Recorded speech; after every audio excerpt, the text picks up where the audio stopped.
First gamer tag. In like 2008, I had the gamer tag Apple I-50. McBender 91. Alonso. Oh, it's a terrible gamer tag. Dan2 Rock 4. God Rupert. C9 Frosty. I wasn't on C9. Sock my sock. Like the Pokemon, not like I don't know. Yeah. Electro Knives. Oof, oof. 2 Z's, by the way. Oof. I don't know what I was thinking. It was like either Mega Jack or Super Jack and then some numbers when I was like 6 years old on Minecraft. That's absolutely horrible.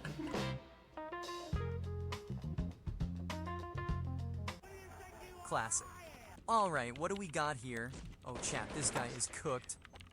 Oh, pre-fire. Pop it open. Warming up those fingies.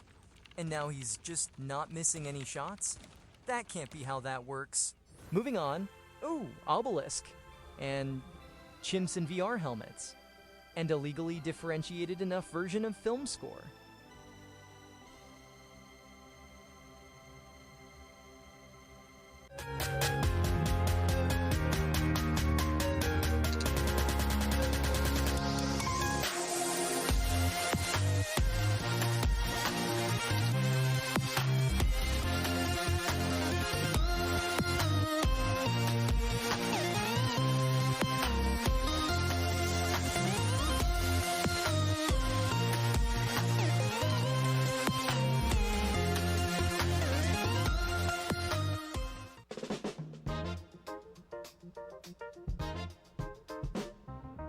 Roadhog.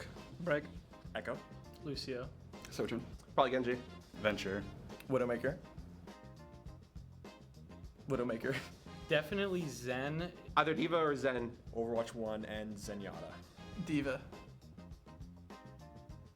Diva Big Rockets. Sojourn One Shot Rail. Mercy Masterize. I just want them to make Moira a viable character. Give me Ledge Dash back on Genji. Tracer Ball or Tracer Lucio on side fight. It's definitely Lucio Kiriko, but historically, I really like, my favorite is definitely Tracer Sombra. Probably Ana Brig or Lucio Kiri, either one.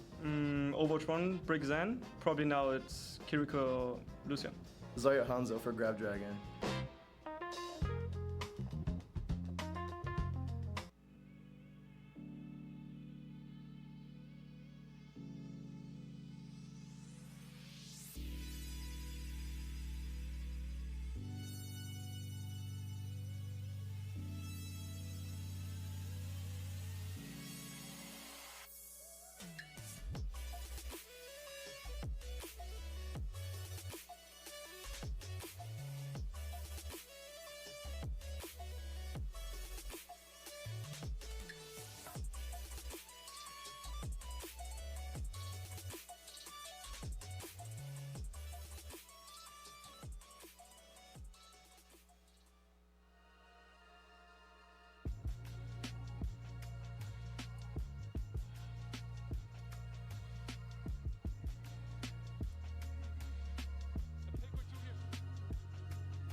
Good evening, ladies and gentlemen, to NACE Valorant quarterfinals. I'm Patrick Smoke Chambers, joined by Evan J. Jettis Johnson tonight. Go on, show the jerseys. We got Justin Jefferson. We don't really have to talk about it that much. Well, listen, we got Justin Jefferson in the house. I mean, that is something, obviously very special to bring up, I think, in any situation. But something else that's very special tonight is NACE quarterfinals, where our Saints taking on West Virginia again. They played them the other day in Division I play that went the Saints' way, but they had to face West Virginia once again in NACE play. And the last time these two played, at least in NACE, West Virginia did get the better of St. Clair. Yes, they did, but the last time that they played each other in Division I, if we really want to rub some salt in the wound, St. Clair got the better of West Virginia. And just looking at sort of the team lineups right now, let's break down who we potentially have on St. Clair. Immediately, the number one being Taiga that I want to talk about, right? has a huge pop-off series and definitely looks to keep this one going. I'm thinking about other people like, for example, Jazzy, Instinct, JP, Tillo. These guys, the core 5, they have been absolutely cooking.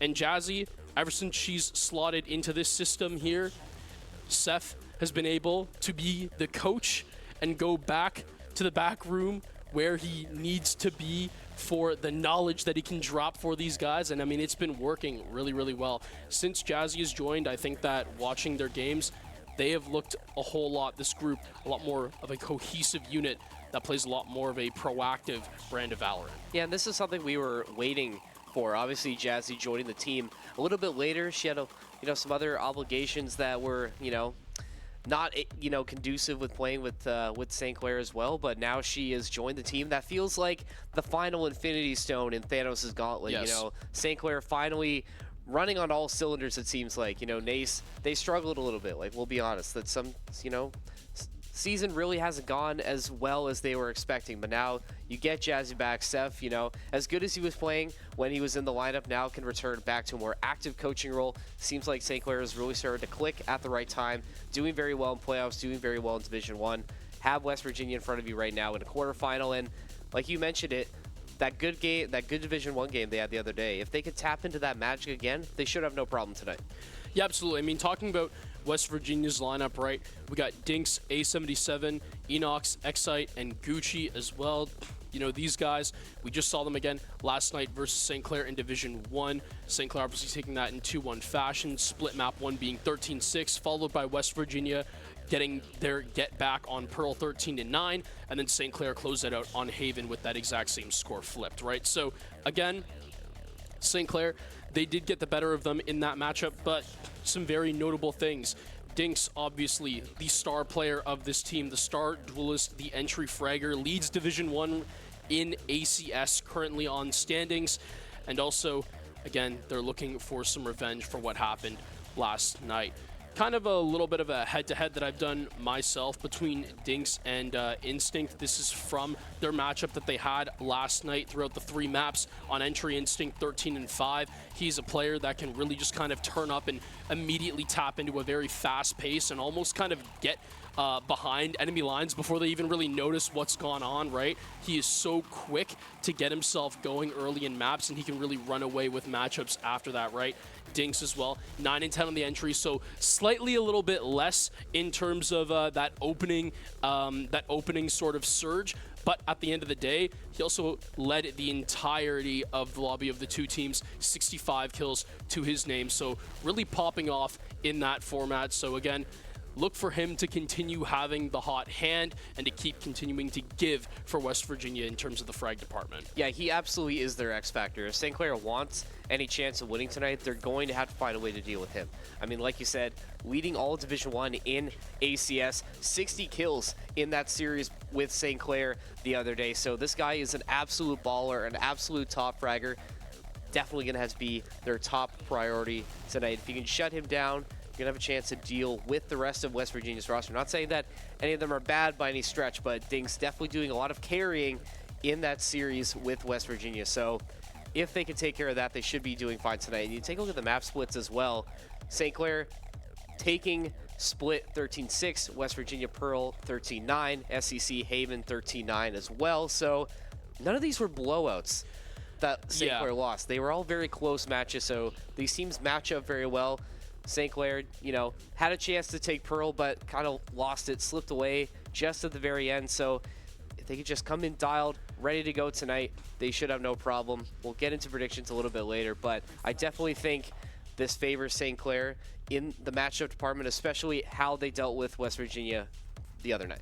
Yeah, I mean, I feel like, you were talking about that Pearl matchup and St. Clair kind of having a lead. And I mean, correct me if I'm wrong, Evan, but I feel like throughout the times that we've casted Valorant so far for this group, there have been some minor struggles sometimes when it comes to closing out on halves and on actual games itself. Has it necessarily costed them a series?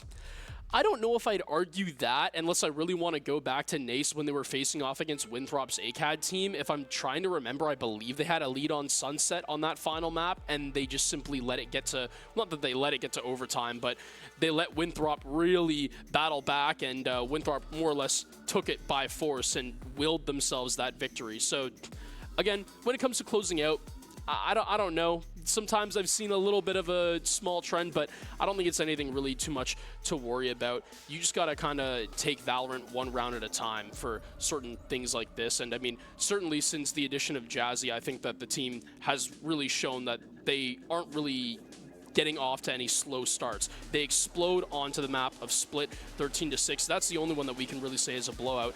And that's kind of how we know St. Clair likes to play. Fast, aggressive, and they love to get off to hot starts. They're not a team that usually starts off slow and takes their time to build up into a series. If that's how they're going to take it tonight, I'm telling you, they're not going to win. West Virginia are not going to sit there and let you build into a series. You have to come out the gate firing on all cylinders. Yeah, exactly. That's how they should operate tonight. That is how they usually operate. They like you said, they like to play fast, they play aggressive, they play off of emotion as well. Guys like Instinct, you know, they get very vocal till, you know, usually when something big happens, when they need to get the team fired up, they're the ones who are getting vocal, who are really loud. You know, you hear them all the way across the Nexus whenever you're here. So those are the kind of guys that you need to be those fire starters, you know, to get the energy going for the team, especially in these big moments. You need guys who can generate that for the team to help you perform in these big moments if you need to. And you talk about Jazzy as well. She is sort of that final piece that was missing, you know, that flash initiator, you know.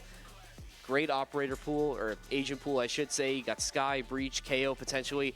Really good agent pool to work with as well. Works really great tandems with the rest of the team, so look for her to make an impact tonight with the rest of the team. But I'm looking for Taiga to tap back into that magic that he found in that map 3 in that Division 1 game. A massive 4K to swing momentum into St. Clair's favor. It's been a little quiet to start NACE so far, but he's had his moment to shine now, and I'm really hoping we see more of that from him. Yeah, shout out Adrian for just making a fun little video on the Saints Twitter of that. That was a really nice one there. And again, just talking about Taiga in general, up against Gucci, the match-to-match, the head-to-head for the controllers, you will immediately notice a very big difference in those stats. 57 kills going Taiga's way to Gucci's 33. And I'm not saying that controller is all about getting kills. It's really not. It's about enabling your other players to a certain extent and creating space to then take space, right? Clearly, Gucci is doing a very good job of enabling Dinks, because when you look at how just dominant the guy is, again, remember, Dinks is not he has the chance, obviously, and he has the talent to create these kills on his own if he needs to, but that is not how it's going to happen every time at a high skill level like this. You're not simply going to get a guy who can run in and take off four people's heads, like round after round after round. These kills need to be generated from teamwork, and Gucci showing that he can still offer that. That being said, Taiga last night tapped into a different gear. 57 and 46 for Katie around the board, ACS of 255, just barely finishing underneath Instinct as the duelist for the as the top fragger for his team, right? And Taiga's really been one of these people who coming in as the labeled as a sub, but then really proving that he has a spot on the starting roster regardless of what you want to say. This guy belongs here, right? He's really improved throughout the semester, and I would imagine that if he looked back and really told you the progression that he's made from the last 10 weeks, it's really been from 0 to 100 in terms of comparison. Yeah, it's been a great thing to see, you know, to witness him sort of come into his own. Like you said, had a slow start, but he's able to contribute to the team, and it's been a great addition as well. The Saints team has been on a little bit of a heater lately, you know, making it into NACE playoffs, doing well in Division 1 as well, so we're hoping that they can keep that magic going tonight. We were taking a look at the maps that they played in Div 1. Obviously, new Valorant season coming out. The map pool is different.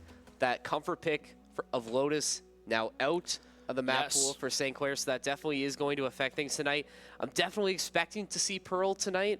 I think West Virginia, I think we're just getting word from Prod, actually, what the maps are. Split Haven, Corrode, I believe is what we heard, so I think Corrode is an interesting decider if we decide to get there. We don't see that one too often. Obviously, the map pool is changing now. We do have to see it, but maybe that is going to be a bit of an issue for St. Clair, potentially a map that they might not be as comfortable on, potentially in a big moment. But I still think they can get this done in at least 3. Well, you know, hearing that it is split Haven and Corrode, a thing that I think is very interesting is the fact that, obviously, given how dominant St. Clair were on split last time, gonna go ahead and assume that that was their map pick. Wanted to see really more or less what West Virginia were willing to ban out beforehand, right? Because obviously we know that the gimmies for St. Clair aren't really kind of here, at least that we've seen in the past on broadcast. So they've really had to get mixy with it in terms of their maps. Haven's obviously still a staple, and that's going to stick. Corrode, a nice one to switch up for. Haven't really seen St. Clair play a whole lot of Corrode, especially haven't really casted them playing a whole lot of Corrode so far in NACE, so that'll be a little bit of a new look as well. Have seen it in a little bit of Division 1, but Pearl notably not being there as well. St. Clair probably didn't want to take a chance on it, and I'm assuming immediately banned that one out of there. Yeah, I think it's a bit of a surprise. Obviously, I think St. Clair, most comfortable on split, had a really good showing on it against Div 1, but Haven coming through as well. St. Clair winning that one 13-9, and that one's still coming out. It was the decider in Division 1, but West Virginia electing to pick it again, so obviously they must feel comfortable on it. But St. Clair, on the other end, also had a really good showing on it, so that is mildly concerning if you're West Virginia, if St. Clair end up taking split once again. And Corrode, like you said, going to be a little bit interesting. Haven't seen it in NACE as of yet, but obviously the map pool updating just recently. We haven't been able to, but definitely going to be interesting to keep an eye on tonight. If St. Clair is going to win the series, I do think it's going to be done in 3, but we'll see. Maybe there is potential to get this done in 2 now that we know what those maps are, now that they've come through. Yeah, absolutely. I mean, just switching up here as well, let's talk about some keys to victory for both sides looking into this matchup tonight, right? For St. Clair, it's pretty simple. It's going to be all about how they can control Dinks. I know we've talked about him a whole lot, but again, the guy has insane fragging ability, and he has the ability to turn lobbies, honestly, into his playground, right? The other thing is, for St. Clair, keeping a level head. Their mental sometimes has gotten the best of them before. I will say I think it's really has improved. And again, use it for the better, right? This is a two-sided blade here, right? You can use mental, get hyped, get excited. We know that these guys and Jazzy really like to get vocal as well. So again, I think that you tap into that and all of a sudden you ride those emotional highs that we know St. Clair love to do. West Virginia as well need to watch out for St. Clair to be able to control the tempo. Think about the amount of times right now where Instinct, it all flows through him in terms of entry first. He's usually the one to set the pace, get in and either create space early or find a pick usually lurking through mid, right, of most maps. I think that, again, we have seen whenever Instinct goes quiet on the entry, that's when St. Clair has a bad day, right? I really like to think of maybe the Haven map that we saw against Winthrop ACAD, right? Instinct just simply could not tap into where he needed to be, and you saw how that one turned out. It was not very good. St. Clair, they couldn't get anything going, especially on C, and Winthrop basically turned it into a 2-site map off of Instinct not being able to create any pressure. So again, I think that that is something that St. Clair, they need as well. They need Instinct to be controlling the tempo early and often. Now for West Virginia, again, making sure that you shut down and let Instinct over-aggress sometimes. Sometimes Instinct simply gets himself into troublesome positions early, and if you kind of like bait him almost like a fish into a net, that can kind of be what can get you started on rounds for West Virginia, right? Punish St. Clair on pistol rounds. We've seen in the past that St. Clair, they haven't really had very good pistol round records in the history that I've been here, and it's usually because sometimes they get a little bit too impatient, right? Pistol rounds, punish them for patience, let the clock do the work for you, and then also make SEC uncomfortable on maps as well. We talked about the map changes. As St. Clair, they need to try to mix it up right now. They don't have their comfort pick of Lotus anymore, and I'm not saying that they're Lotus crutches, right? Obviously not. They have actually been performing very well as of recently in Division 1 and NACE for that matter, but at the same time, they've done a good job, at least West Virginia in my opinion, of picking into a map like Corrode that we haven't seen already. So they've already kind of heard a little bit of what they need to do from me, but they are thinking proactively, obviously, as these are some of the things they need to worry about if they're going to be winning this one. Yeah, and I think you couldn't have said it any better myself. You know, just really good analysis from you, Smoke. And I mean, I think now we're getting word that we are going to be heading into our first map. So we're not going to have to wait too much longer. We're not going to have to speculate any longer about how the series is going to go. We're going to see it for ourselves. I mean, again, we'll say it once again quickly. I got St. Clair in 3. Assuming you're feeling the same way here? Yeah, I think I have St. Clair taking this in 2-1 fashion. I mean, again, Corrode could throw a wrench into things, but the deciding factor is simply going to be that St. Clair on Split and Haven, if they just keep things rolling the way they were yesterday, they should be able to get this one done. Well, I think we're hoping for the best, and the team is also hoping for the best, and like we said, we are just mere moments away from getting in to our first map, and here we go. The team is ready, and we are ready. And here we go. It's West Virginia. It's St. Clair.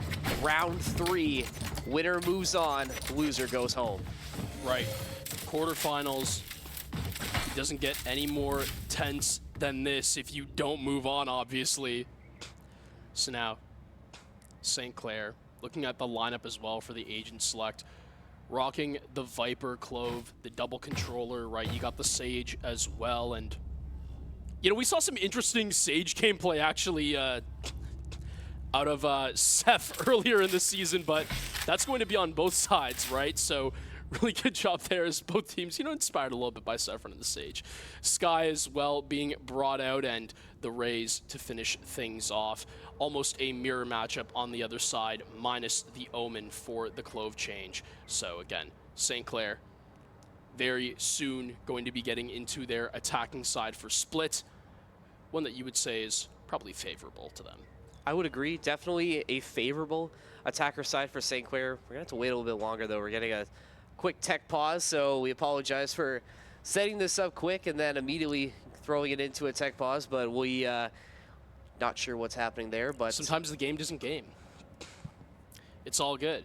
And, you know, it is what it is. Those moments, hey, listen, it just builds the hype, right? Doesn't it, Evan? It just builds all of the drama. I mean, I'm getting hyped up right now. I mean, I'm just on the edge of my seat, you know. Like you said, it doesn't get any more exciting than quarterfinals. This group doesn't look like they're on the edge of their seat right now. They look so chilled out. And that's good. You know, you need, you know, to be cool, calm, and collected in these sort of situations. I mean, obviously that'll change once things start going their way. Of course, we know that these guys have a penchant to get loud and get emotional when the time comes. And I'm fully expected to see that tonight. I want to see Isaac get loud. You know, I want to see Tillo, you know, yell out after he gets a big 3K. You know, that's just such a big boost. You know, maybe we don't want to see Tillo go to the opposite side of that and, you know, slam a desk when they lose a round like we did one time. But obviously, hey, you know what? Listen, I was going to say, we haven't really highlighted Tillo a whole lot. This guy is someone who can really put the team on his back and encourage them to really get their bootstraps all tightened up.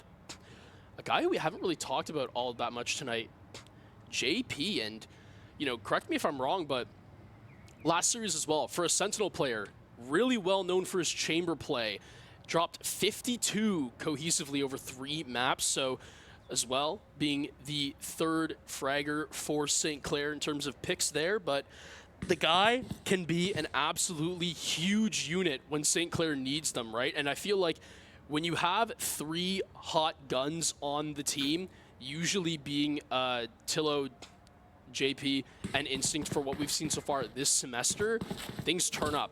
And when Tillo needs to take a little bit of a backseat, Jazzy and Taiga can also both step up, are more than capable than turning lobbies into their own, as seen from last night. Yeah, I think mentioning JP is really, really good there. You sort of have this trio of JP, Tillo, and Instinct who can just, you know, really lead the team, you know, and just be those guys. JP especially has had so many big moments this season where the team does get put on his back. You know, playing guys like Chamber, you know, when you get, you know, those big moments, you know, you just put the team on your back, get things going, and JP, he's that guy. That's the exact reason why St. Clair brought him in to the team in the offseason, to have that big fragging potential, to be the star for the team. And so far, he's been passing this test with flying colors so far. And it looks like we are finally getting into the game. Tech pause has been resolved, so we're going to wait no longer as this quarterfinal between St. Clair and West Virginia finally getting underway. Let's see what happens here. St. Clair splitting up early for this B hit potentially, but West Virginia stacking up here. JP finding that first pit, but getting traded out by Excite immediately. Still 4v4 for both sides. Well, damage still done to that Sage, and Drake's name comes out. They're going to try to clear out this heaven side right now. Onto B. Skydog goes through. Jazzy trying to find any intel. Don't know if she spotted Gucci just sitting behind the boxes now. Taiga going to take the first engagement. Is actually going to be Tillo. Jazzy able to find the cross and gets a two-piece. Very well done from her as now St. Clair, they develop a foothold into the site. Yeah, that was really good stuff. Those picks, give St. Clair the space to get onto the site and Instinct, adding another one as well, since all coming up to Dinks now. Even though it is just him, he is that star for West Virginia, but does not matter. Instinct getting it done. St. Clair opening up on the pistol round. Good showing, getting the spike down as well and winning the round. Extra cash in their pocket as well. Right, I mean, great job right there to clear out through the Raise Nade into heaven. And when this group wants to walk, they walk, let me tell you. And really well done there from Jazzy as well, watching the cross angles, cleans up 2 picks and Instinct to finish it all out. But space creation to the max for St. Clair, and this is going to be kind of what you look forward to in Split, right? As soon as you take mid, you have so many different areas that you can really rotate around to. So now St. Clair setting up for a potential A hit, but could always rotate out through sewers as well. And you mentioned the mid control. That's something West Virginia's going to have to really be conscious about. And you can see right now, full stacked in mid right now, except one. So they're waiting for this potential mid push to come through from St. Clair, but they're getting totally fooled as St. Clair going the complete opposite way, trying to slowly make their way towards A, using these smokes to their advantage to take some space, but they have to be careful now as Gucci and the rest of West Virginia creeping their way up behind them. So if St. Clair's not careful, this flank might come through, but Till is ready for it. Does find the first lurker in Gucci. And now West Virginia left at a loss of what to do next, but Inox, he has an answer. He's going to take Till away. Yeah, Enox is going to be able to find that pick, but JP's going to go in and slide through. Able to find one, trades going back and forth, and Jazz is going to be able to be the final one on the board there. It's Taiga getting plant down, and they know where the rest of these West Virginia players have to come through, as they just need to swing in blind, damn near. Instinct able to claim one with the Outlaw. A77. Trying to see if he can make anything happen, but with 65 health and a 1v3, I doubt they're going to give him anything. St. Clair taking a foothold onto A. The 4-man lurk through sewers does not come through. Well read out from Tillo, and they take that one comfortably. No, very comfortable. And again, I think the West Virginia, or at least A77, might have been a mistake, not trying to save potentially there, not in a good space, Maybe if you had decided early to just back out and try and save. Not that you had much, only really a sheriff, but it's still something to bring into the next round. And now you're down 2 already. You're already forced to potentially force buy or another eco, and that just gives St. Clair another opportunity to build this lead early. And we know how they can do, or how they can play when they get this lead early, and they're already starting hot as Jazzy answering Inox's kill with one of her own. That's something we've seen from St. Clair a lot so far. It is still very early, but they're really good at finding these refrags when they need to, not giving West Virginia a chance to exploit the man advantage. That being said, going to be a little bit harder to create space when you don't have that raise that can run it down anymore. A decent trade out as Instinct's going to have to spectate for the rest of this one. Moving on through, and it's a great angle from Taiga. Eli tapping in with the overhealth as well. The K-nade goes down, and now St. Clair, they're able to take space. Jazzy clearing angles, and now getting that spike down as St. Clair, their 3rd successful plant in a 3rd round. And that's another thing you want to point out too, is that all these rounds, St. Clair's been able to get the bomb down. So even though they're losing players, they're still building up that econ passively, and it's putting a lot of pressure on West Virginia to get these rotations through. And Gucci here, he's going to have to break the stage wall, and that's going to give St. Clair some audio cues as to where he's coming from. And Taiga, he's wise to this push that's going to come through. He's going to get flashed and naded out. Inox going to take him out. So 3v3 now as West Virginia trying to come through the site, but Jazzy and Tillo getting it done. JP going to come through, but Dinks, he's going crazy right now. A triple from Dinks, and he's going to get the defuse. I mean, we talked about it on the pre-show. He has potential to be that guy and frag out, and in a round where St. Clair looked like they had it in the bag, Dinks comes in as the hero for West Virginia and snatches it out of the jaws of defeat. I mean, absolutely disgusting gunplay there from Dinks, but it's what we come to expect, right? Huge round there, and again, we talked about how West Virginia does a good job of enabling Dinks in these moments, but that was all that man on a solo mission.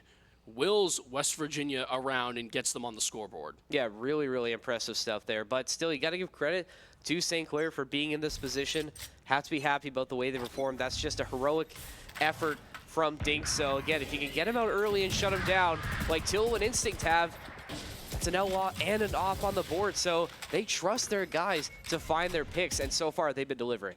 I mean, when do you see an outlaw and an op pick go down and JP's name isn't on the scoreboard for one of those two, showing that no matter what, every player from St. Clair can tap into the scoreboard no matter what weapon is on display. Here's Jazzy.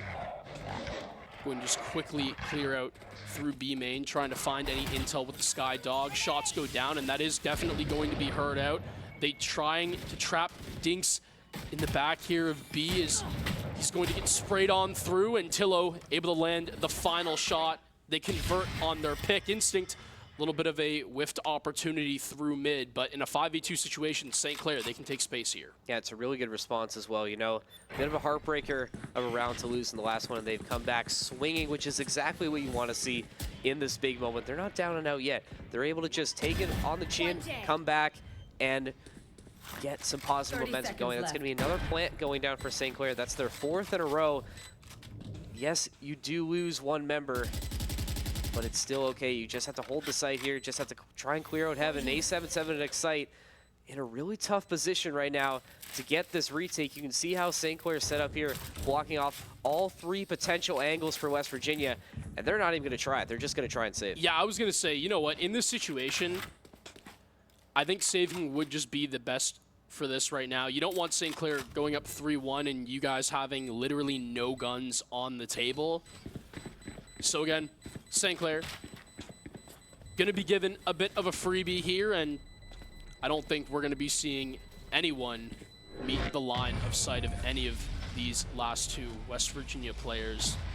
The Sage in a cheeky position, but not even ships passing in the night. The ships didn't even get undocked. Different oceans, I think both of these ships we're in right now. And again, we talked about it. It's been a really great start from St. Clair. You have to be happy about the way they perform. You know, barring that heroic effort from Dinks, you know, really they should be up 4-0 right now. I mean, they've been playing so dominant, and give credit to guys like JP and Instinct who are finding these opening kills so quickly, putting West Virginia in an uncomfortable position for the majority of the round. So if they can keep that going and keep that momentum, they should have no problem for the rest of this attacker side.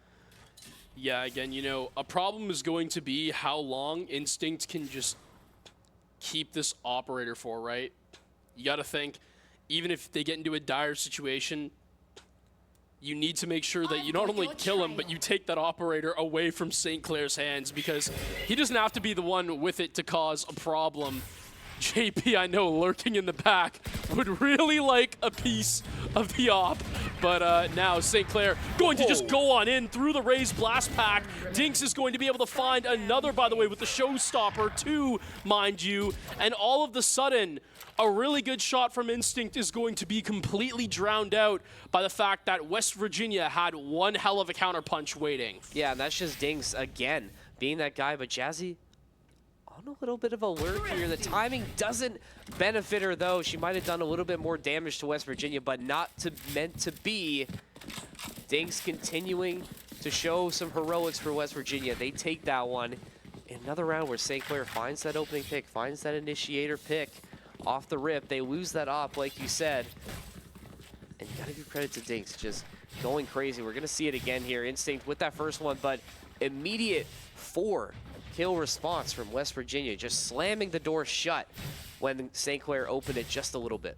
Right, and I mean, you know what, I know we didn't really talk about Excite that round, but such a huge result there, able to find the trade back onto Instinct, and then as well to be able to swing through, pre-fires through, and I believe found Taiga. So really good job there from West Virginia all around. But now 2-3 as things try to settle, almost like the calm before the storm that you know is going to happen through mid. Dinks is going to be able to find one onto Tillo.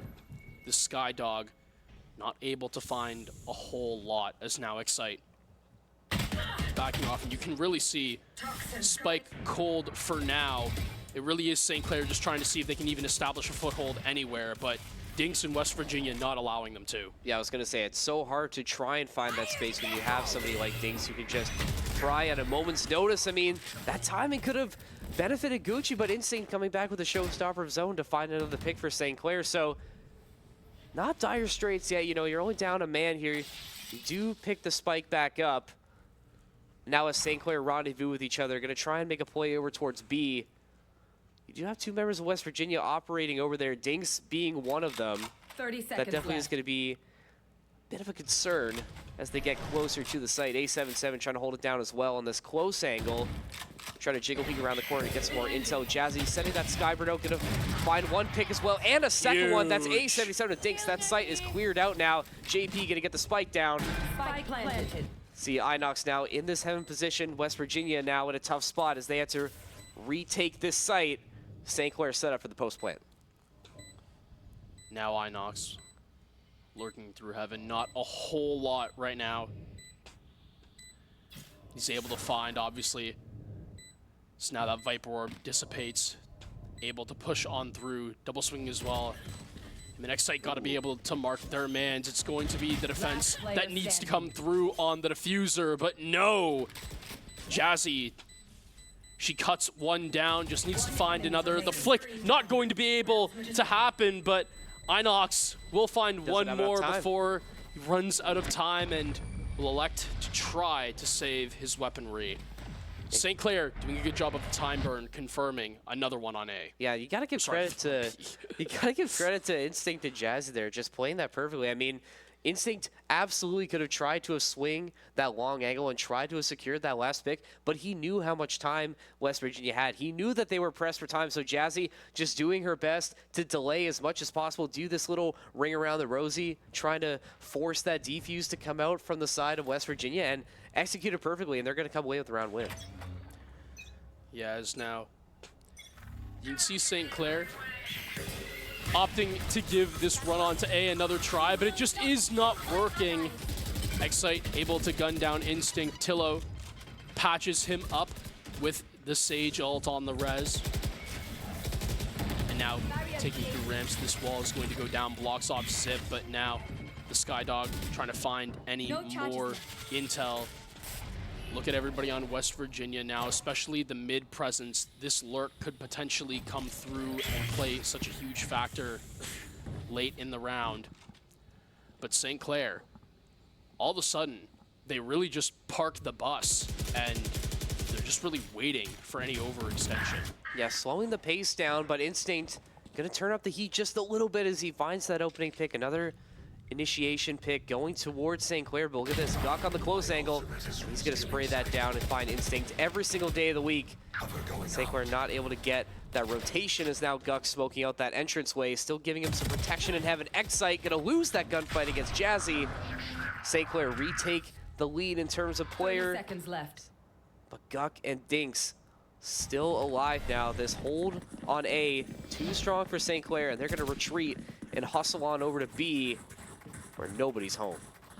Right, I mean, again, A77 looking like he's not ready for Tillo to chow him 10 seconds left. through spawn. Is now spike down, and West Virginia, they find themselves in a tale all too familiar. So now we'll see if they even want to attempt to get this one contested. They're so far, so by the time they even rotate over, it's going to be that much harder to even find 4 picks. So I doubt they're really going to mount much of an attempt here. And yeah, as you can see, very content to save in this predicament. And another round where St. Clair, they take that aggression early and they're able to force West Virginia into these saving positions. You know, barring the heroics, got to be careful from Dinks, and yeah, you're right, you have to be careful with that operator. Would be really unfortunate if another member of St. Clair is going to go down. Oh, Dinks missing the shot, though. Jazzy, lucky she wasn't picked off there. JP also could have been a victim of that. Dinks still does keep the operator, however, but St. Clair is going to take another round win, and they build that lead up to 3 now. Unfortunate, you know, 9 times out of 10, some may even say 99 times out of 100, Dinks probably hits that shot. But Jazzy, very much content that she's able to walk away with that one and keep her rifle. St. Clair up 5-2, looking like a stack up towards A. Doing a really good job as they've noticed that, you know, through main, they've definitely been stopped. Go through ramps instead, and all of a sudden you just change up the tempo, and controlling the tempo is such a big thing for St. Clair as the boost of all 5 go through. It's well traded out, but Taiga gonna be able to activate the Clovalt, needs to try to find another pick. His Instinct's gonna be able to get one right there. Jazzy getting the plant down, and sadly the Clove will not be able to make sure on that. 2 waiting in the bottom of Zips for him, but Instinct dancing around. Tillo has his back though. Well done, the wallbang headshot, and now a 2v4 once again. How did he get out of that? I thought he was 4 dead health, to right? rights. I mean, 4 health, just dip, ducking, and dodging out of the way, and I mean, having to reload as well, just absolutely caught between a rock and a hard place. And like you said, thankfully, his teammate had his back there, and St. Clair, again, in a good position here. Once again, West Virginia forced to save. You let Dink slip out of there again. He's still going to hold on to that operator, but it's really been a non-factor so far, you know, barring those couple rounds where he has to carry so hard. St. Clair has been completely dominating this first map so far. I mean, they are looking incredibly dialed in. Man, I just want to hope that we got a replay of this 5-man elevated wall that the Sage had lined up. I saw you were putting in one more note there, but trust me, like when I saw that when you caught like I saw you caught the latter end of it. Oh man, it was cinema. Really well done there from St. Clair. Decent try from West Virginia to trade this one out, as I think a timeout going down on the board, and well, rightfully so. If I were a betting man, I could tell you that I think West Virginia took this one, and it makes sense. St. Clair, they're exploding into space when given. And it really is just a matter of West Virginia giving them inches, and they just take a mile off of it. Well, that was a good guess, because it is going to be a West Virginia timeout. So, and again, who would have thought? Who would have thought? I mean, it was, yeah, like you're right. They've just been absolutely dog-walking West Virginia so far. I mean, obviously, there's still a lot of map left to play. There's a lot of series left to play, but it definitely has to be feeling good if this is how you're going to come out swinging in map number 1, especially when you played these guys just the other day. I mean, like, you would think that a team that you're familiar with playing, they would have your number. They would have a lot of research on you. We'll get this right. Okay, yeah, now I see what you're saying here. That's amazing. That was a really solid play for St. Clair. I mean, solid try from West Virginia as well to maybe get some stragglers from the end there, but you see how fast that St. Clair is getting the spike down as well. You don't give West Virginia a chance to try and get these extra picks. Once you already put them in a tough position, you get 2 or 3 more picks come through as well. You put them into these uncomfortable situations where they have to save, and that's what's been giving St. Clair so much success tonight. Like you said, controlling the pace of play, controlling their aggression, finding those picks, and they just have to keep on riding that if they want to hope to carry on to this win. And this is, you know, a little bit of a different setup here as we see St. Clair kind of splitting up throughout the mid. As now, Taiga watching the cross through sewers, elects to just kind of back off of this one. St. Clair trying to work a little more towards B. Space looking to be created via ult from Jazzy as the Seekers going down Sage Wall to boot, as now St. Clair looking to try to see if they can optimize some space. A77 gonna have his movement suppressed there by the unrelenting Sage, as now St. Clair moving up through mid is not going to go in their favor so far. Enoch's able to find another. Dinks 2, Gucci all picking up on the board. Excite with the op in his hands, not going to miss his opportunity on JP. The gun barrel just barely sticking out, and Jazzy able to get the better of Enox that time, but not before Gucci comes in on the crossfire.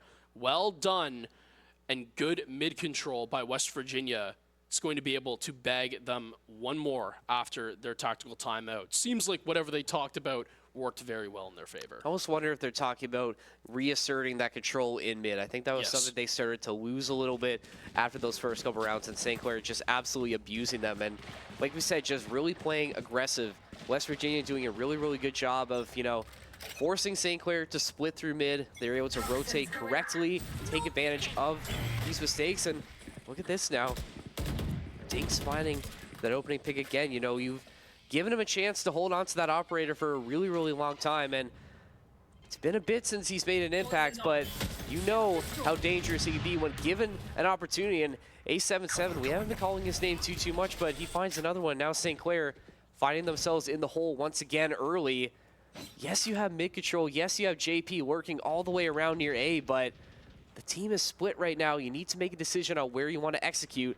JP, you have to hope you can find at least one kill on this lurk to give St. Clair a chance. Oh, the timing. Oh, my goodness. That timing just barely going the way of St. Clair. JP absolutely dead to rights if Dink sees him, but West Virginia continuing to fry. Only 2 members left alive for St. Clair now. Yeah, as now St. Clair pulling back. 38 left to boot, and I don't know if you're really going to be finding much of anything from here on out. It seems like just going to look to make this round a little bit more expensive, or sorry, the next round a little bit more expensive from West Virginia. That is going to be the goal. Do they know about where Inox is right now? Don't believe so. This slow walk has worked very well, as you could just turn around and find a free pick, but no. Ships passing in the night, quite literally. That is insane. As now the call's probably going to be that mid's clear. So now, I was going to say, the Omen, Gucci just going to walk on in, and all of a sudden just gets picked off because of that.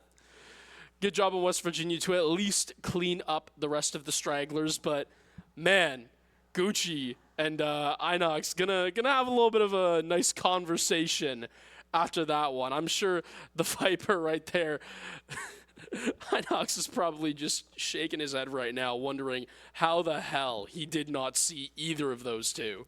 And you almost have to think, how the hell did St. Clair not see Inox? I mean, you know, obviously right. not making an audio audio I mean, cues, this goes but both ways. You're so locked in on holding these angles and just nothing going the way of St. Clair. I mean, you got to give credit to West Virginia for coming back. I mean, it looked like St. Clair was just totally going to run away with this first map, and now it's at least going to be tied as we head into the side swap. And St. Clair, like you said, they must be feeling a bit more comfortable on this attacker side, so you're hoping that they can at least take advantage of being here. Dink's finding one with his ult, but St. Clair with a swift response with 2 at a third one as JP's shooting through the smoke. St. Clair find their groove once again after giving West Virginia a chance to come back into it, and now that site is wide open for a plant. And I mean, it's all off the back of some really well done close smokes and blast packs from the Rays, right? The space creation from St. Clair is automatic, as Inox going to be able to find one, but are they aware right now of the player who is positioned right now behind everybody? Ooh. It's not a very good look in the end. Wishing you hit those shots, but West Virginia, they get the job done. 3 remainders fall for St. Clair. Diffuse goes down, and on a split defense, you know, West Virginia very quietly are making this one close, as they have won the last 3 in a row. Yeah, that's a tough one to take, especially when you had a 2-man advantage. I mean, SEC had to take a timeout here. I mean, this is a critical round here. Going up 2 in the half would be so much better than going into half tied, because if you give West Virginia a chance to take it in the pistol, you probably get another round after that, and then you find yourself in the hole with West Virginia already starting to turn it on. So these next 2 rounds, really, really critical if St. Clair wants to keep this positive momentum going. I mean, like we said, they had the chance to win that last one. You get the plant down early, but just some missed shots and more mistakes coming through on the side of St. Clair. Some common themes we've seen throughout the NACE season, not able to close out when they have these advantageous positions, and some of these ghosts coming back to haunt them once again. Yeah, and you know, earlier we were looking at the scoreboard, right? And I mean, Evan, we were seeing 6-2, and we were kind of looking at each other, and I almost wanted to point out, you know, last time these 2 teams met up, 13-6, when St. Clair picked split last time.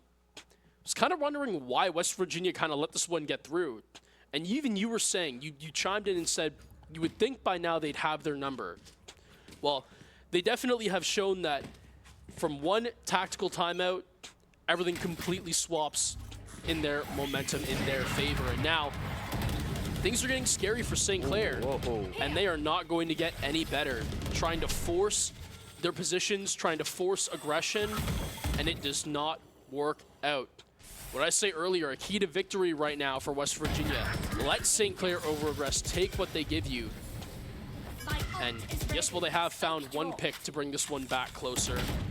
It's going to require a lot more work to get the overall job done. Yeah, thank God they had that Viper wall, but Dinks with the shotgun now going to be a problem, and Excite continuing to be a thorn in St. Clair's sides. You know, we saw that early flash that just totally discombobulated St. Clair, and another tough round for them. JP in the 1v3, and he's not going to get anything done, and St. Clair's worst nightmares have come true. They have tied it up. West Virginia has, as they head into the side swap. Definitely not the way you wanted to end that half after you started so hot. But it's not over yet. Another half still yet to be. We'll see if St. Clair has anything to say on the defense, but like we said before, this pistol round all of a sudden becomes very, very important in terms of momentum heading into the second half. Right, I mean, it's not only that. Split is just a really nice map for the attacking side. So, again, when you can force 6 rounds on defense, you've done more than enough to meet your quota for what you can do on the offensive side. And to be able to take St. Clair's map pick, I mean, we had this in 3. Whew. West Virginia getting to bring St. Clair to corrode after this, it's getting very scary early on. Obviously, it's something that the players are going to dwell on now. You're going to take it one Sage wall at a time. Look at they this. go for it again. 2 for 2, the blind comes through, and oh no, it just does not work, at least for now, as it's going to be West Virginia who fall short trying to replicate St. Clair's Sage strategy. Good job from St. Clair to hold down the fort there, as Excite, at least for now, trying to get Spike down, will not be able to finish that notion.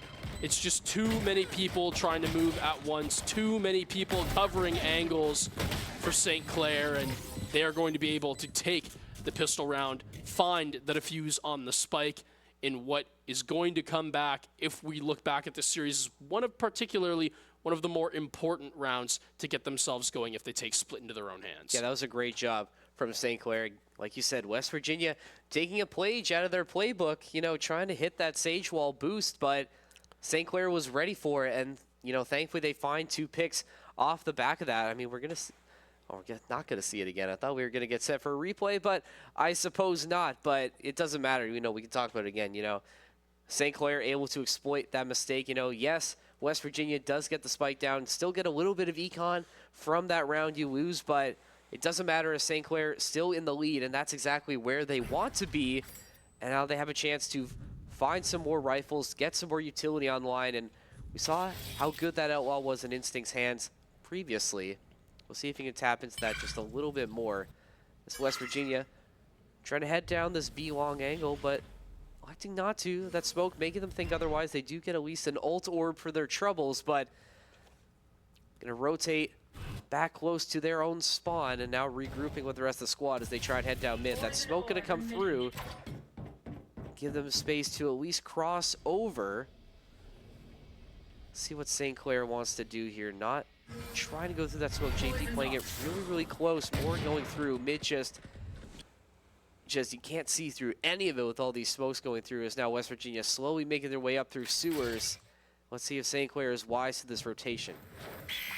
Yeah, you know, again, potentially trying some same old tricks. No, I'm just kidding. The Sage Wall is eventually going to go down. You don't need to burn one to try to boost yourself up, but what you do need is great progress here, and it's just a firing line for Tillo and Jazzy. Dominoes, what we're playing today in Valorant. Line them up, and Tillo and Jazzy, they will smash them down. Yeah, it doesn't get any easier than that. Like you said, chess, not checkers in this case. Has to be easy. I mean, we're going to see it again here. It all happens at once. Tillo and Jazzy just, like I said, line them up. Everybody from West Virginia coming through the smoke there. I'm surprised that they fully commit to this push. I mean, you see all your teammates going down, and you're just continuing to go through like lemmings almost going off the cliff there. They are just heading to the other end of the barrels of the SEC guns, and like they said, it doesn't get any easier than that. Now St. Clair find themselves up 2. Yeah, well, at the same time, you know, it is a conversion round, so St. Clair are going to have the weapon advantage. So, again, when you're just walking through that scenario, if they have rifles, maybe it's a different look. I'm just saying. But when you're going through with classics, yeah, good luck. That's probably not going to happen. And I think West Virginia sort of thought that as well. So, taking mid-control is something that West Virginia is definitely thinking about, and they've done a good job of establishing that. Finding the first pick onto Instinct is now some potential pressure on A.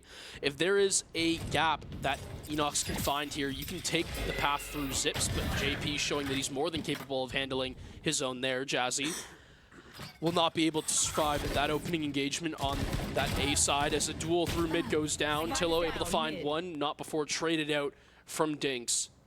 And in a 2v3 scenario, both teams taking a bit of a reset here.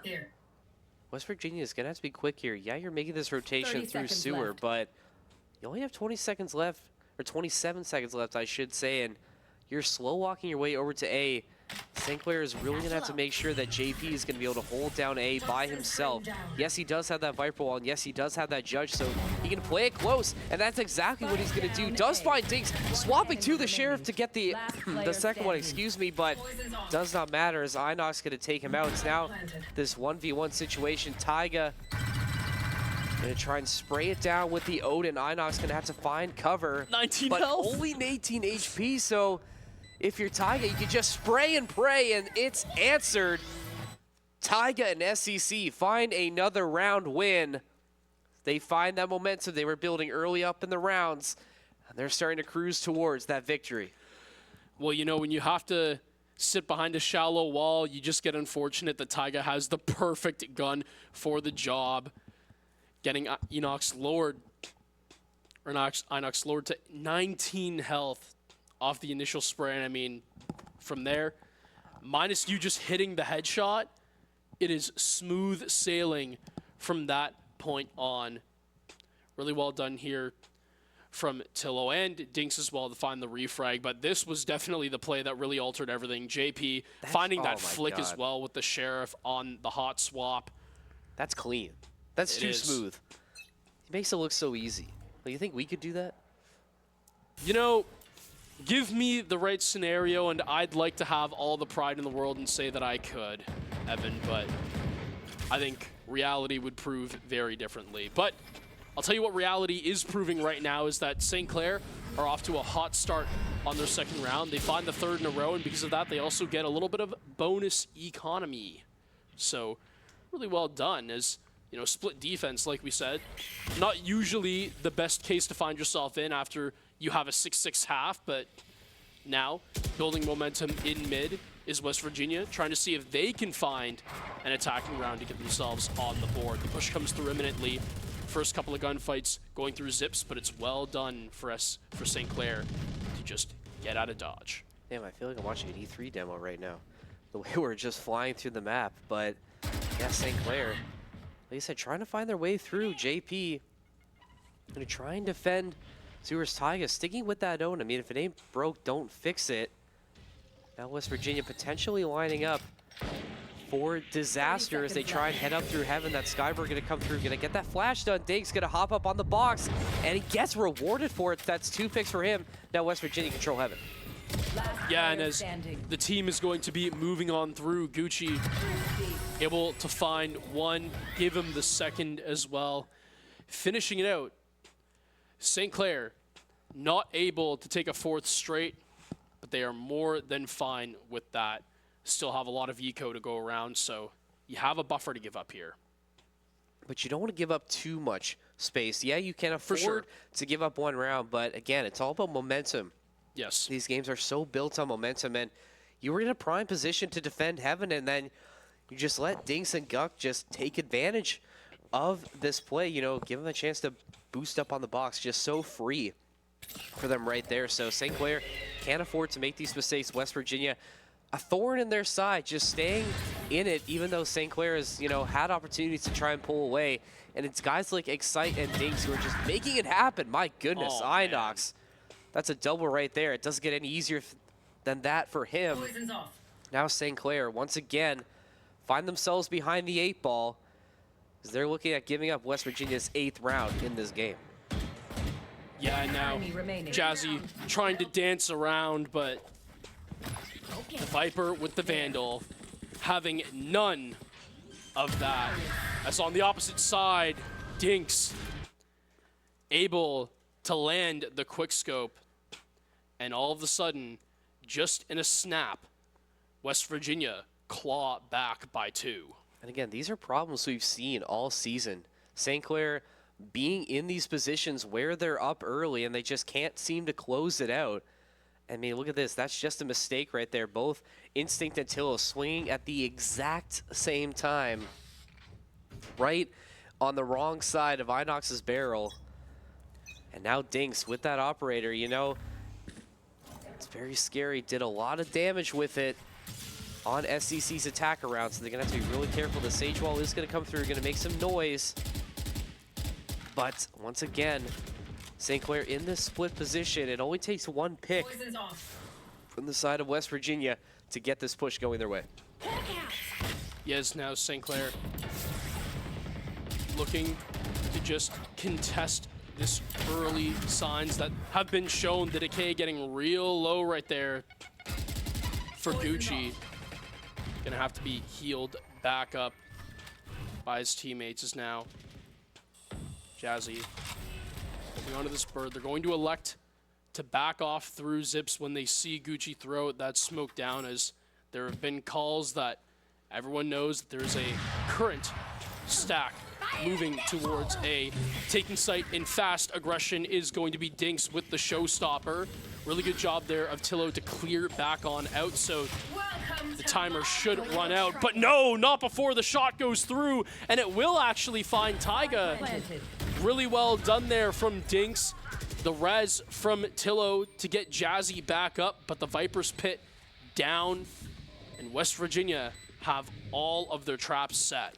Yeah, this is going to be a really, really tough site for St. Clair to retake. Yes, you have 4 members alive, but like you said, that Viper Pit just going to make it that much more difficult. But it looks like they might have found an angle to get back in here. Is JP going to try and get that defuse set up? Excite going to find Instinct on his way, and more picks coming through for the side of St. Clair. So JP left by his lonesome, doesn't have the smoke cover anymore, and West Virginia all of a sudden have tied it right back up. SCC once again letting that lead slip through their fingers. Yeah, but again, what can you really do in that scenario? I mean, it was just so well guarded. You can really only praise West Virginia. Remember, this is St. Clair's map pick. Take it from them, force them onto Corrode, and all of a sudden, you know, well, not all of a sudden, things are already looking dangerous, but just more so looking in West Virginia's favor, or West Virginia's side. I will say, you know, if you're a West Virginia fan, you're loving this right now. This should not be as close as it is. No. One would think. Definitely not. But clearly shows that they've gone through the Division 1 matchup and they've made the adjustments. They've done their film review, their film study on St. Clair. So now, going to see if they can defend yet again. Down a player, though, as St. Clair have established the entry. Have established the entry, and just like that, West Virginia find that answer. Gucci going to take care of Tillo. So now back to this 4v4. If you're St. Clair, that puts a lot of pressure on you to find some more kills, because the economy on the side of St. Clair not looking great at this point in time. So if you drop this round and let West Virginia take that lead, you're really going to be in a tough position as you head into these later critical rounds, and that's just a mistake you can't make, as Instinct trying to swing through the smoke and just runs into 3 members of West Virginia. Oh my goodness, Dinks making it look easy, dancing around the site. Jazzy gonna find 2, looking for that 3rd, but A77 gonna back away, thinking wisely not to get in her way. And that's exactly what we talked about now, as now West Virginia find their first lead of this game, and you can see it on Tillo's face. Disbelief and frustration, the name of the game right now. Yeah, again, this is where we get to talking about the mental of St. Clair, the mental fortitude that will need to have to pass over this group if they want to continue getting successful rounds on split. Gonna have to take a little bit of a timeout to talk things over. Seth dropping some ball knowledge. Imminent. Needed for St. Clair. And it's just unfortunate that last round, Jazzy, hell of an effort with the double kill. She tries to make the round, or does make the round, so close, but West Virginia doing a good job on what is a very, very strong looking attack.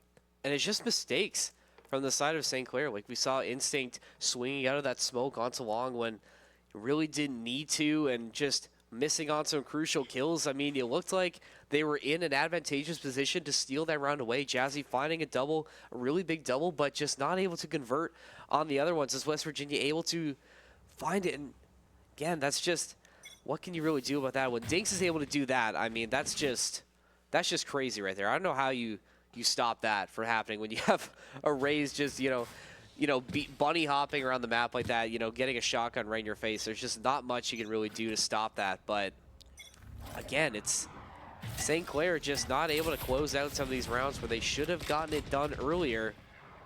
Now they find themselves behind for the first time in this series. This is going to be a really critical round to see if they have the grit and the resilience to try and fight for the rest of the series. Because, like, again, this is playoffs right now. If you lose this one, your NACE season is done. Yes, you still have Division 1, but this is still a very big loss if you're St. Clair, especially when you had high expectations heading into this season. Yeah, absolutely. They're a team that have definitely gone through quite a journey from beginning to end, and Jazzy going to go on a journey herself, but cannot find any of the kills. Too many targets. Didn't know which one to engage first. The drop comes through, and A77 able to find the pick up onto Tillo. Gucci Spike planted. sitting, waiting in open arms, as definitely hears JP. Instinct just goes on and takes a spray through the smoke. It'll work out in his favor.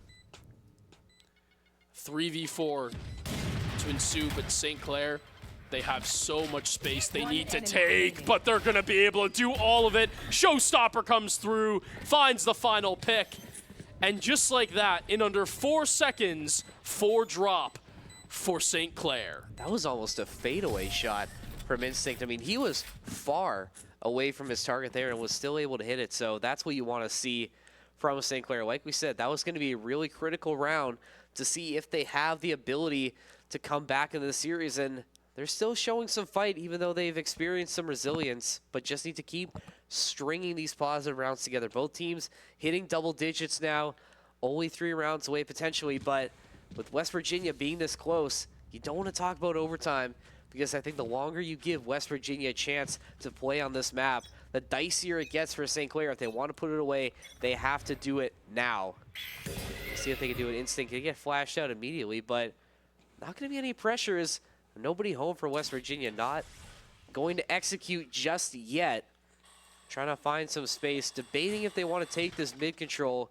That smoke going to make it easy for them to maybe cross over into sewers. And St. Clair not giving them any space or trying to make any mistakes, but they are going to get some intel on JP's position, so he's going to have to make a move now, try and get back to the team. And now you can see West Virginia finally making their move of their own. Right, I mean, this is all for space to be created for West Virginia up through mid, and I was going to say, I doubt they're really going to challenge too much onto Zips there. More or less, your real big task now going to be to clear out this heaven side for B. Taiga going to be the one to be taking the first engagement. First swings come through. Decay Nade as well, but it's just going to miss the lineup as he needs to back off, cannot merge the 2 steps into one correctly, as now West Virginia, they have established their ground. Looking to go on through. Taiga able to find one Dinks, a headshot on the op. Taiga gets a second, gets taken down, but can ult now instead. Gucci, the TP as well. Are they aware of his positioning? A77 able to get another Excite with the plant. Reses Enox as well. Tillo diffs on the Sage. And now St. Clair, they're showing grit. Jazzy has another roundabout on the heaven position, but JP and Tillo can find 2. The ult going down from the Omen, a reposition out the back. It's going to be a double swing. They have to time it correctly, and they've done a beautiful job of doing just that. St. Clair, a huge round to make it 11, and they get a Sage Res off the back of it. Yeah, big round for them. You needed them to make that. Yes, you invested a lot into that round, but it's all going to be worth it, as now you're only 2 rounds away from securing the victory. A lot of resilience, like you said, being shown there. You got to give credit to everybody for contributing. JP especially being in that tough spot, able to win it for St. Clair, but still more work to be done. I don't think you could be comfortable with any sized lead with the way West Virginia's been playing right now. I mean, they've just been a thorn in St. Clair's side. I mean, they just can't seem to put them away. Every time St. Clair seems to get an advantage, West Virginia has an answer laying in wait. Let's see what they can do now. I was going to say, just the tussle for mid. It's been everything for both of these teams. You do not have everything right now, though. If you're West Virginia, down your Omen. No more dome smokes going through. No more paranoias as well. The Seekers trying to do their job as now St. Clair. Off the back of the sound of it. Jazzy trying to find intel on Enox, but I don't know. I believe actually missing out on the position. I think they have an idea of where everybody is, especially when you're going to put this ult down from the sky. Jazzy and Taiga going to be the first ones to try to see if they can stop any establishment from West Virginia. Taiga able to get one. Dinks now. This Boombot going to go out. Finds a lineup onto Taiga, but no. Jazzy shoots it out, and that being said, because of that, positions given away. 30 so now, left. Jazzy in a real hard spot here. The boost comes through and is able to land the shot, though, on the other side for Jazzy. That's huge. Heaven control is for St. Clair. Tillo with another one slows the path, potentially, of West Virginia. But A77, a huge double. Needs to find 3, though, and I don't know with 9 seconds left if there's enough time to do so. Spike has gone cold. St. Clair, they just need to back off and let the clock be their third man. Wise decision from St. Clair, realizing that A77 didn't have spike control. Yes, he takes out a couple members along the way, but does not matter, as all that matters is you find the round win, and now they find themselves on match point after what looked like a very dicey start to their defensive side. They finally started to string these positive rounds together, but it's all about how they can close it out here. I really want to see them either finding a pick early or just letting West Virginia take the space they want, make a mistake, exploit it, and just try and stay the course to lead to this victory here. And it looks like West Virginia not going to full stack on this push here, letting the spike sit, hold on the ground to start the round. You want to think maybe they're trying to find an opening pick of their own before they make their first move. Right, and again, West Virginia going to see if they can get any steps in towards mid, but met with good defender utility usage. As now, Tiger completely smoking it off. Dinks, Raise Nade goes through, going to look to clear out that zip side, and because of that, they're able to explode through mid, but the spike all the way over on that A side. They need to try to establish a foothold somewhere, and if it's through Heaven, you say the word, the Viper can pull off and rotate back over.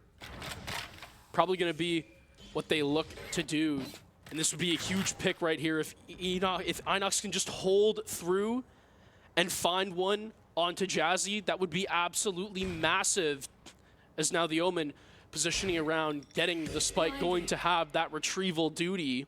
But look at the pullback right now all of a sudden from West Virginia. Oh my gosh, she's at 2 health. How did she get out of that? I don't know, but they need to take ground now, and it seems like they're slowly double backing, and they're going to choose to revolve around A. Now they have to be careful because Jazzy, like we said, on 2 HP, that basically makes it a 4v5, and now maybe even a 3v5 is now Dinks trying to get activated. Does find one, but it does not matter. 2 health does not matter. Jazzy taking out Dinks, and now it's all going to be up to this final member for West Virginia and St. Clair. After a really rough start to the defensive side, lock back in, find that resilience. They take map 1 in a thriller, 13-10.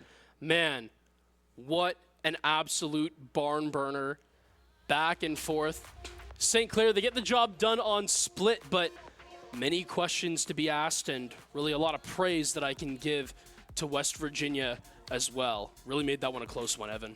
It really was, but exciting close ones. You know, it's really exciting to see both of these teams, you know, continuing to play so well against each other. And I mean, it really is a fun matchup to watch when you get these two teams starting to cook and, you know, just starting to move. And I think we're really in for a treat of a series if this is how they're going to be playing each other on all the maps. And I mean, we have another one coming up after this. It's going to be Haven. This is a map I think West Virginia got the better of them when they played each other in NACE, and it is their map pick as well. So you heard that it was Haven the second map? Yes.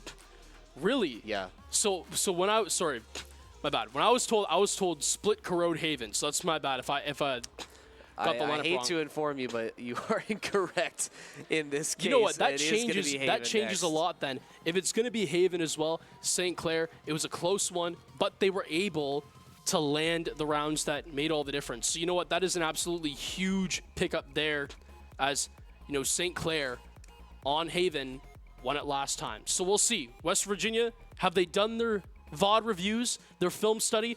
Can they overtake and take this one to corrode? What do you think, Evan? I mean, this is very interesting. I mean, it's close. You know, obviously I'm pulling for St. Clair, right? Always. But I don't know, like it's close. Like we said, this is such an exciting series. I think these two teams match up against each other really well. And we saw it there. Nobody really seemed to take any solid advantage or really any, you know, big lead. I think St. Clair's biggest lead was maybe 4 or 3, I think, at one point. So nothing really, you know, that isn't impossible to retake if you're a defending team. So, you know, St. Clair is just really going to have to make sure that they can lock in and have another really solid round, because you know West Virginia, their backs are against the wall now. Their NACE season is on the line. You know they're not just going to lay down and die. Man, I mean, lay down and die. That's the furthest thing from what we saw that map. If anything, I feel like St. Clair are the ones who are going to be doing a lot of lying down right now. Sighs of relief going through their side right now is, again, man, completely different situation if you give split away, but not going to happen. I believe we've been told that we are going to have a little bit of some stats popping up as well, so that'll be really interesting. But just for now, right, I mean, Ev, I want to ask you, right, what was your, like, play of the game? I won't say player, I'll say play of the game that you remember. Well, I think it might have been, I mean, I think it just happened, so I got to give credit to the Jazzy on 2 HP, finding Dinks when he has the showstopper out. You know, we saw how much damage he was able to do with that ult earlier in the game, so I think taking him out really was key to giving St. Clair that victory at the very end. You also want to point out, too, that 5-man Sage Wall boost at one point early in the round. That was really cool to see, but I don't think it really was like any individual. I think every single member of the team had their moment to shine, had their moment to contribute and find a way to make something special happen for the team. So really was a full team effort, I think. But I'll swing that question back to you now. What was your big play of the game? Yeah, you know, when I asked you that, I was really kind of thinking, like, what do I kind of think, right? And I was starting to think about, like, well, what the plays were. And, you know, it is really tough because a lot of this was through 3Ks, 2Ks, right?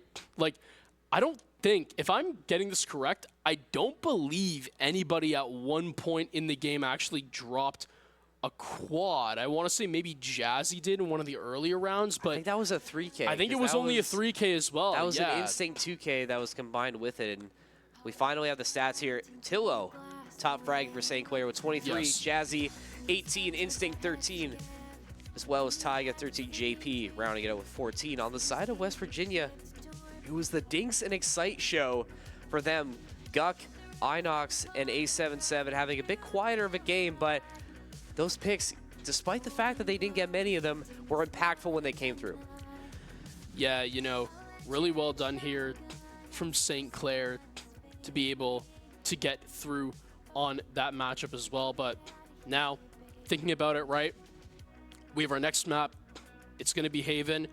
let's just get some quick predictions on score. What do what do you see this one going? You think West Virginia going to be able to pull through? You think they've done their VOD review, or do you think St. Clair, riding off the momentum of Split, will be able to get this one done in 2-0 fashion? I think St. Clair's going to get it done, but it's going to be close. I think it's either going to be 13-11 or maybe even done in overtime. But we're going to have to wait and see. We are. What do you think? What do you think? I'll say this right now. You will have to wait and see. My prediction will be after a short break. Good tease for the break. Like he said, there is going to be a break. So when we come back, we're going to find out what Smoke's prediction is for Haven, and then we're going to see some Haven soon after. Don't go away.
We slept with our heads together.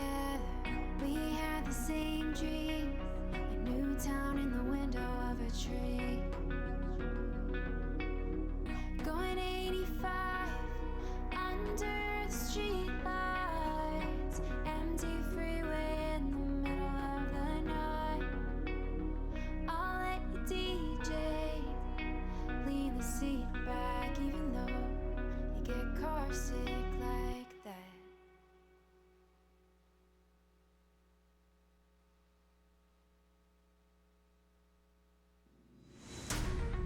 Don't know what to do, how to do it. Know that I should leave, but I hate it. Know that you're not the right one.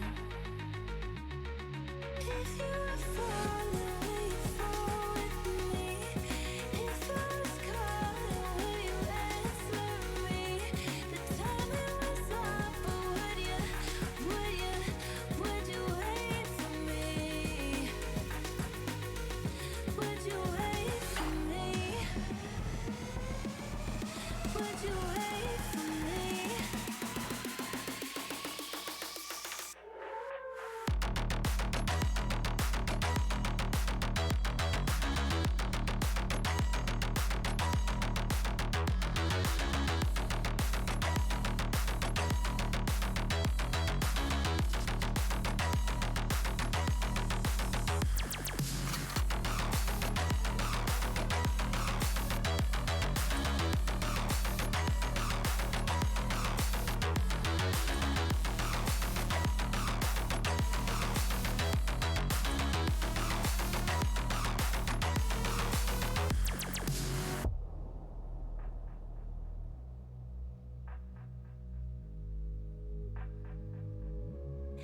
If you were falling, will you fall with me?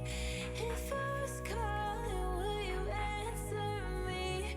The timing was off, but would you wait for me? Would you wait for me?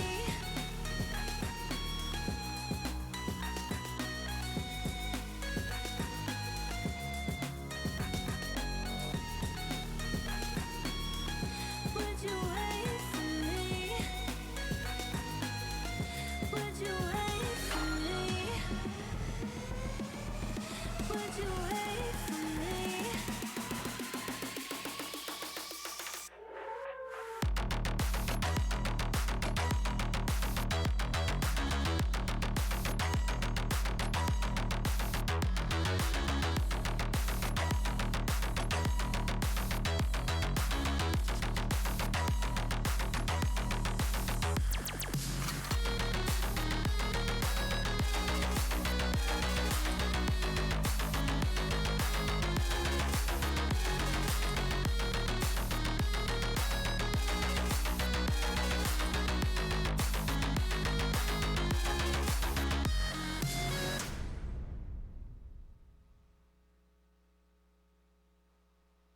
I've been thinking about you, how your voice shakes when you're lying, make everything about you, and I just be a smiling. But I'd still be here when we're in hard times. Baby, just join in the fun. Running around, might lose my mind. The summer's only begun.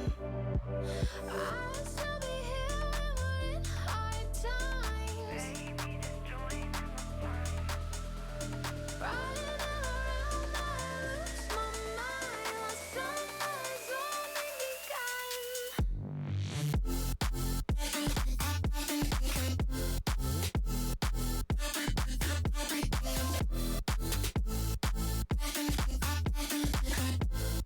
Summer's only begun.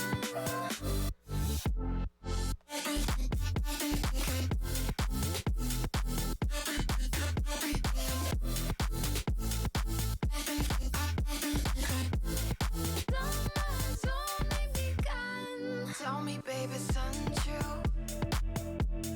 Up all night just drinking, and I don't know what we'll do as the daylight starts to sink in.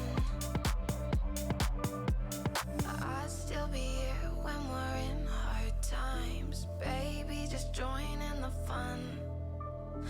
Running around, might lose my mind. The summer's only begun. I'll still be here when we're in hard times. Baby, just join in the fun. Running around, might lose my mind. The summer's only begun. Summer's only begun.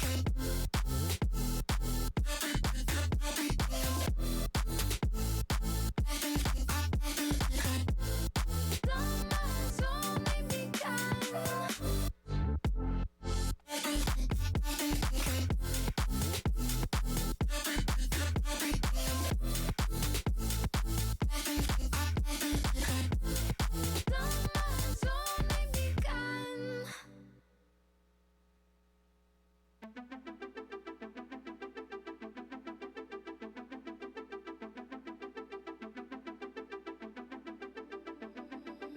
Living on a fault line. You'd think that I'd get used to the shaking. I wake up in the dark, imagining everything I am breaking as I lose my grip. I've been dreaming in color. I wake up wishing harder for you. Full lines breaking under my feet. Oh, alright, I'll get used to this eventually. Don't hold your breath for me. Full lines breaking under my feet. Oh, alright, I'll get used to this eventually. Someday you'll see. Full lines, full lines, full lines, full lines, full lines, full lines, full lines, breaking under my feet. Oh, it gets quiet in the dark. I get closer to an answer, then everything blurs over, and I forget again. I want to land on solid ground, feel the earth underneath me. I fell for you harder. You will always remember, won't you? You made these fault lines break under my feet. Oh, alright, I'll get used to this eventually. Don't hold your breath for me. Fault lines breaking under my feet. Oh, alright, I'll get used to this eventually. Someday. NACE quarterfinals. I'm Patrick Smoke Chambers, joined by Evan Johnson. And Daniil, do you see this? This is West Virginia. That's what happened map 1. They got taken down. And now, going into map 2, I have St. Clair also taking this one on Haven. Give it 13-9. I actually have a mirror on what to expect here. But that being said, you know, same time, this is West Virginia's map pick for a reason. They could always bite back and send this one to our third on Corrode. I guess we'll have to wait and see. You know, thank you for giving me your prediction, because even you didn't tell me what it was in between the break. I was waiting on pins and needles for this prediction to come through, so thank God we finally got an answer for what Patrick Smoke Chambers thinks is going to happen on map 2 on Haven. But we're not going to have to wait that much longer to get the answer. I think it is going to be another close one, given how these two teams are playing. But like we said, it's almost time to get into game. You say 13-9. I'm going to say 13-11. It should be another banger in this quarterfinal series for the NACE playoffs. Yeah, I mean, I just don't expect anything less, especially if that's what West Virginia's bringing out for St. Clair's map pick. I mean, honestly, maybe we're a little bit delusional in saying St. Clair actually have this. I get it. Like, they won Haven last time it got picked out. But, man, could have also just been that St. Clair had more in the gas tank to offer, as, you know, we had already played through 2 maps. And, man, I mean, that was a rough first one. I was literally just talking to Jazzy right before she went back to stage, and she was like, that one went way closer than it needed to be. And I was like, yeah, I was looking at it, 6-6 on split attack. Ugh, tough. So, you know what? I mean, they got the job done, but man, did it ever get close. A lot closer to comfort than what they would have wanted. This one probably going to carry that same trend. But you know what, Smoke? They don't ask how. They ask how many. And St. Clair's got 1, and West Virginia's got none. So they'll take that every day of the week. They just need 1 more to get it done. You've got 18 plastered on you right now. That's true. Yeah. Whoever that player is, I'm sure he's really good. Yeah. But you know what? We'll just focus on Valorant for right now, I think. We'll focus on St. Clair and what they're taking care of right now. That's okay. We'll talk about it after. Some emotional damage. Some emotional damage. I'll read you out after for that one. That's great. Okay. Caster Curse Part 2. Ooh, we should. You know, maybe we will make the sequel. IRL this time. Maybe not. No that cuts. Doesn't end up well for me. So. Evan one take. That is what they call me. Maybe not everybody, but maybe some people. But some people are going to be watching this game in front of us right now. Like we said, it's Haven, West Virginia, St. Clair once again throwing down. Let's see how they do. You know, we saw how St. Clair was able to do with a 2-site map. This one obviously jumping to a 3-site map, so a little bit more you got to take, you know, keep an eye on. West Virginia electing to start on the attacker side. Obviously, they want to keep being aggressive early. Try and find these answers to St. Clair. St. Clair running it back with a fairly similar lineup. How? I was going to say, Tillo, you've really got yourself closed in. You should be able to get 1 before you're going to be able to get cleared out, but no, you don't even. The flick back, the 180 from Gucci. And this is where the Neon can thrive, taking so much space so early. The concusses go out. They're going to keep St. Clair off of the site. And just like that, space created, West Virginia, they have their first one down. Yeah, you know Tillo wants that one back for sure. I mean, in a perfect position to find at least a couple picks, but not able to find any. And now West Virginia continuing to push the issue. They got the spike down. They got 4 picks. And now Taiga left holding the bag. Does find Dinks, but not able to secure anybody else. And West Virginia come out firing on their own map pick. They take the first pistol. Yeah, you know, huge for West Virginia to immediately establish pressure on Haven, as they should. This Neon, so useful in the current meta of Valorant, and just looking at a map like Haven as well, can take so many long angles so quickly. We look at the fast lane that can be enabled through C-Long as well, is definitely going to be something to watch out for. But like, note how quickly Dinks even got into Garage. He did not care. And that's exactly what you need to do if you're West Virginia on this attack. Show no mercy. Do what must be done. Do what must be done. Do not hesitate. Show no mercy. That's what West Virginia's motto is so far. Instinct, though, just catching a little bit too much of Excite's shoulder. He's going to find that opening pick for St. Clair. Do like that despite the fact that they lost opening pistol, they're still investing a little bit into this round. So that just goes to show you how confident they remain, but big answer. Dinks bringing an outlaw of his own. There's not room in this town for two of us. Inox going to find Jazzy with Till with a swift response. Once again, these two teams just going blow for blow early right now. No one really getting an advantage. See if St. Clair can maybe try and find something. It's West Virginia, they're close on that site, and the A77 going to get the spike down. Well, you know what, regardless of St. Clair, they're going to try to make this round as expensive as possible as they can, and you've already found two, but leaving 3 alive for West Virginia here would definitely be more than fine for them if they were ahead up 2-0. Well done from Gucci and Dinks, holding down the entrances. St. Clair going to fail on their get back. West Virginia successful on the conversion. 2-0, see if they can make it 3-0 and get that bonus. Still a lot of time left. Obviously, that's only your first 2 rounds in this one. You're actually going to have some rifles online here. It's a good start, though. But Inox, she's just too clean with that Sheriff, man. Like, just makes it look easy. Till with the response. But West Virginia clearly have not forgotten that St. Clair beat them in Division 1 a couple days ago, and they're still trying to fight for this series to go the distance. Look at this. We got JP on this close angle, but whiffing all of those judge shots. So now West Virginia going to be able to take more space. Taiga at a really tough spot as Gucci, excuse me, is going to take advantage of that once again. And now another easy plant coming through for West Virginia. Site completely left wide open. St. Clair left scrambling once again.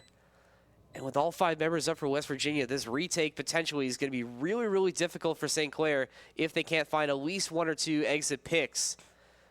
I don't even know if they're going to do that. Do we just save in this situation, Smoke? Or do we even give it an attempt? Well, I mean, given the fact that you've already laid off so much time on the clock, I think you're just going to save your guns and see if you can try to slowly but surely tag West Virginia down on that bonus that they will have. We'll see, though, as Inox going to take the first engagement, and that's a huge loss for St. Clair, too. The Guardian going to be gone from Instinct. Jazzy, don't think is going to have to take an engagement. Yeah, just barely jumping through, catches the sights of a West Virginia player, but they will never know what was lurking below them as the timer runs out. Yeah, it's a really, really strong start from West Virginia. You can see how aggressive and confident they're playing compared to how they started on Split. And St. Clair, so far, they just haven't been able to match that aggression. You know, we really haven't seen any big plays come through. Yes, we've seen trades happen for St. Clair, but no one has really stepped up to try and salvage around or make a big play. And it definitely has hurt them. And again, another opening pick going the way of West Virginia. See if they can maybe take advantage of that. Do get a response. Jazzy dodging those bullets once again, left with nary 1 health left. Somehow she makes it out alive. It was 2 health last time. It's 1 health this time. I mean, Lady Luck on Jazzy's side.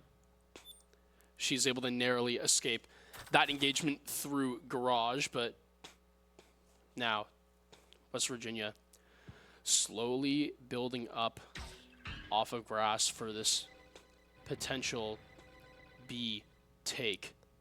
Garage being held down by 2 St. Clair players, so depending on how narrowly they hit this window off of these smokes from the Omen, should be able to make their advance, and they've done just that. Taiga has a lot of work to do. Let's get it started. Finds 1 Paranoia, goes out as well. He's going to be able to claim the live of a second Jazzy. Oh, that's bomb as well. A little bit of a response, and with Spike going cold, it seems like St. Clair, they've been able to hold this one out. A 3K for Taiga, St. Clair on the scoreboard. Well, I said I wanted somebody to make that play and step up for St. Clair, and Taiga answered.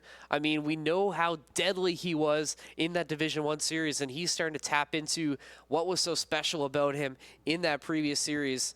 Really, really strong stuff for him. It looked like West Virginia essentially was going to get an easy plant once again, but Taiga just fearless swinging these West Virginia players, leading his team to their first round of this map 2. Now that lead doesn't seem as bad. You can just tap into that and try and keep it going. I'm gonna see if magic can be made once again for St. Clair. It's gonna be tough. These West Virginia players have also been responding with some big plays of their own. This Dinks, he's been a problem for St. Clair, as has Excite. These are two players you're really, really gonna wanna watch, especially as we get farther into this series. They do grab the spike.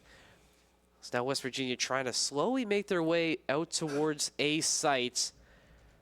Saints electing for another spread out split. Smokes near the A site as well. Gucci trying to set West Virginia up for this push, this neon wall, this fast lane, going to give them some extra space as well that Dink has set up. Site has been cleared out, but elsewhere, Jazzy finds 2. St. Clair find their opening picks. Yeah, and this is really good here from St. Clair, just stalling out this potential plant. It's going to be the concuss that goes down from Jazzy, and it will be able to hit, but Inox going to be able to try to get a plant down. Instinct. One more from the op, but unless Inox swings this, definitely don't want to be the first one in to swing onto Dinks, as Tillo will take that task. Jazzy cleans up the last, and it is going to be St. Clair 2 rounds off a nice bounce. And perfection as well. Nobody going down on the side of St. Clair, Right. so you keep Nice everything flawless. you've invested in that last round. You can take into this next round to potentially find that tie. So really, really strong response. I like the way St. Clair played it. Yes, they started on a really split defense, but once they knew where it was coming from, they collapsed in on the site. Nowhere for West Virginia to go. No exits available for them. St. Clair crashing it, getting the job done, finding their answer, and now they only find themselves down 1, much more reasonable than where we started. Yes, now West Virginia looking to go down C. Is a little bit of a jiggle out from Dinks, but not a whole lot of intel found as the smoke goes down, and it's going to just stall out this West Virginia walk up. Deploying drone. They've done a good job, though, of not revealing too much of where they're located, but then again, time can just continuously be stalled out from this paranoia and the smoke. Dinks, you know the fast lane's probably going to go up, and that's going to be how they try to get the push out. I don't even know how Taiga did not hit a single person, or at least find a kill through that firing spree that he sent through that smoke on C-Long, but it's going to be West Virginia who look to reposition. They don't want to chow that. It will have to wait for another day.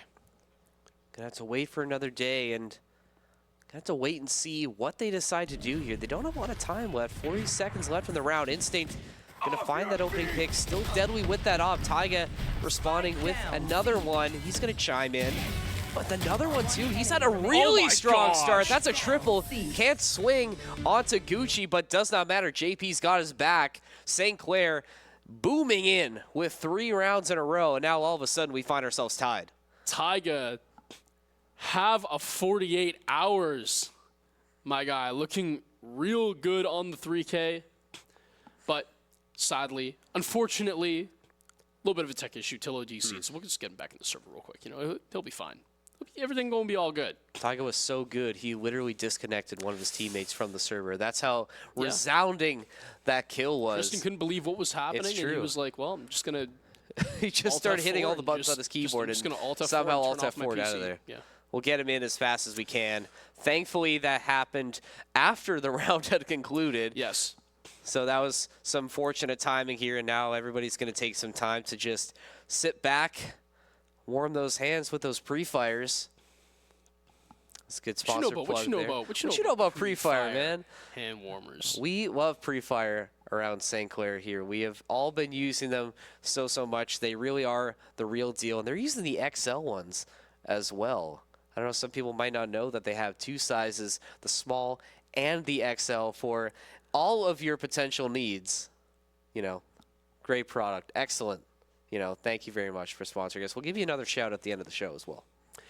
Yeah, you know, and pre-fire enabling Taiga to get that 3K. It's true. His hands were nice and warm. As they're trying to enable everybody on St. Clair potentially to being able to taking this one into a fashion. I mean, man, what a response. That's twice in this series that we've seen a team, and it was actually St. Clair on split, get the 3-0, get the bonus on the economy, and then immediately lose the next 3 rounds off a counter punch in response.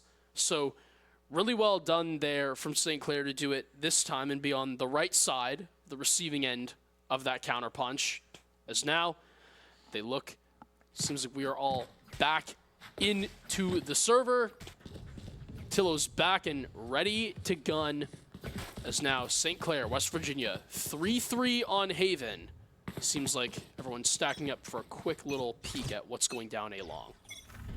See how much space they... Ooh, okay, Instinct, all right. Finding that on a Neon sprinting Dinks as well. That is not an easy shot to hit, and he lives up to the moment. He is absolutely... Okay, all right. As soon as I was about to say he's absolutely frying Gucci, That's puts so it into... good. If that doesn't say anything about a caster curse, I don't know what does. I'm sorry, Instinct, if I somehow curse your gameplay there, but... Despite that fact, he has had a really good start to this round, but I don't know. Maybe I'll let you take the rest of it. I don't want to ruin anybody else's chance at securing this round because they're gonna have to move quick because Inox is getting the spike down.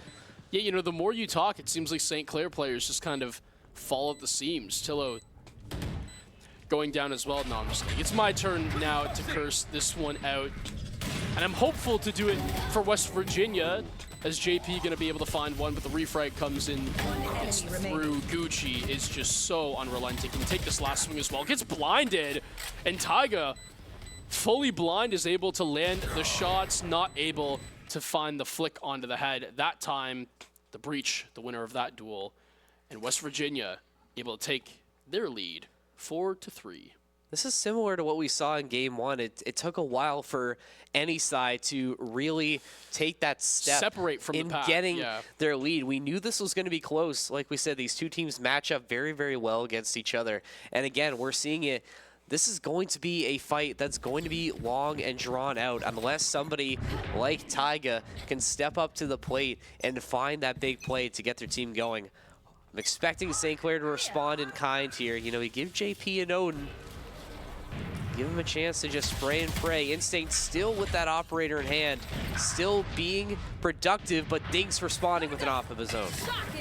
I was going to say those concusses go through, and look at the Neon just taking so much space into CA. 7-7 to find one before Jazzy shuts him down.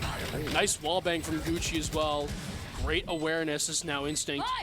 Pulls out the jet knives. Can't quite get the first one to go down. It's actually going to be Dinks, who does not find anything off the Neon all to Gucci with another pick.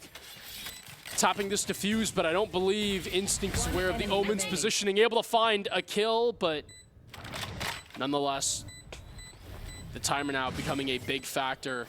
Instinct almost needs to find this kill immediately, but looking the wrong way. Gucci able to close that one out off of some great repositioning from the Omen. West Virginia take another. Yeah, that's tough. I mean, Instinct had all the tools in his belt to get that one done, but just not able to find it. You know, the timing just not benefiting St. Clair at all.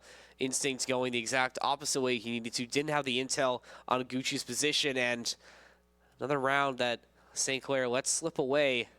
But it doesn't help when you're getting shot through the wall. Gucci getting that wall bang, I mean, that's just tough. You know, not much you can really do against that. So unlucky for St. Clair as they once again find themselves in the hole.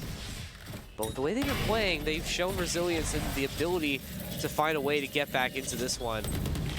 Now they're setting up on these close angles down mid. JP spraying it down, and he's going to be rewarded with 2 on the other end of his barrel. West Virginia now down 3. Spike is down. SEC with control. That's a really tough swing for A77 to potentially make. That audio cue going to come through, but it does not matter as JP going to get caught from this breach's ability. A little bit of and West Virginia retake control of the Spike. Yeah, I mean, that Aftershock just really had no business finding JP there. One enemy remaining. But at the same time, does not matter as Tillo with a little bit of a backstab going to be able to find a double. And it's ironic, you know, I was actually just about to praise JP there because of his double that he finds in Garage. You saw him, he really wanted to swing back and find the third, but no. Take the man advantage that you've given your team and settle down in the 5v3. And then, you know, just as I was about to say, hey man, I really like that, you know, JP found those two and then stopped with the aggression. He just goes straight back into a breach Aftershock. So, you know, it is what it is. But at the same time, St. Clair, they were able to get the round down. So they get back within 1. Sovidart to clear out Garage. Dinks sees no one in, so this is free space right now for West Virginia that they are aware of to take. Seaside looking to get pressed on very quickly. The Sovidrone not finding too much. The slide comes through, but Taiga hits a headshot through the smoke. JP and Taiga, the new recruits, showing out for St. Clair. They've amounted the first 3. Tillo bringing another through, and in a 1v4 situation, Excite able to find 1, but how much can this guy truly bring the round back? I don't exactly know if St. Clair are willing to give him too many isolated 1v1 gunfights. I mean, he does have the Spike, so this definitely isn't over for West Virginia. He's going to try and make something happen, and I don't think St. Clair has any intel on his position right now, so he can move around freely. Instinct going to hold down mid, so he might end up on the other side of Instinct's crosshairs. He crosses through mid, and that's exactly what is going to happen to St. Clair. After dropping 2, they get 2 in a row, and now they find themselves tied at 5 as we head into round number 11. Well, really good job there of just kind of leaving Garage as some bait to jump onto C. Nice little bit of a headshot through the smoke from Taiga. A little bit of RNG. We take those. Hey, we do. And then JP and Taiga were able to really just mellow out that entire West Virginia push through C. So real good job there. Stalwart defense from St. Clair buys them the equalizer. Yeah, like you said, you got to give credit to Taiga JP for really having a strong first half. They've really been putting the team on their back. This one, look at how aggressive St. Clair is being. Jazzy set up on this really, really close angle that Util going to clear, and she's going to find both of them as well. Taiga with another one. He continues to stay hot. The smoke is going to go through, but Excite, he does not care. He is going to try and push up. Tillo going to find him, and St. Clair, a flawless round 11. They find their first lead of this game. One more round before we swap sides. Well, Jazzy, you know what? Sometimes rat spots are the best spots. And you see there, buys her a 2K as well to set the tempo for St. Clair. Real good job as they able to take another one on a Haven defense that has looked very, very sweet. Seeing as this is not their strong side on Haven, obviously you would want to be on attack here, and we know St. Clair has an absolutely daunting Haven attack. It seems like West Virginia, they're starting to run out of gas, and if they can't find this equalizer on 6-6, it's going to get very risque when the sides swap. Speaking of which, Tillo hitting an absolute Hail Mary, no killjoy for West Virginia. That shot was absolutely green, leaving Tillo's arrow. I'm out of here. Bow, I should say.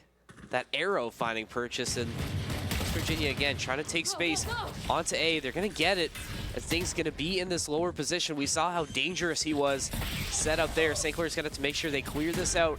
Once they get this retake, Gucci going to smoke out Heaven. St. Clair going to have to regroup, get set up again. Taiga, the one who's going to take the op for St. Clair now.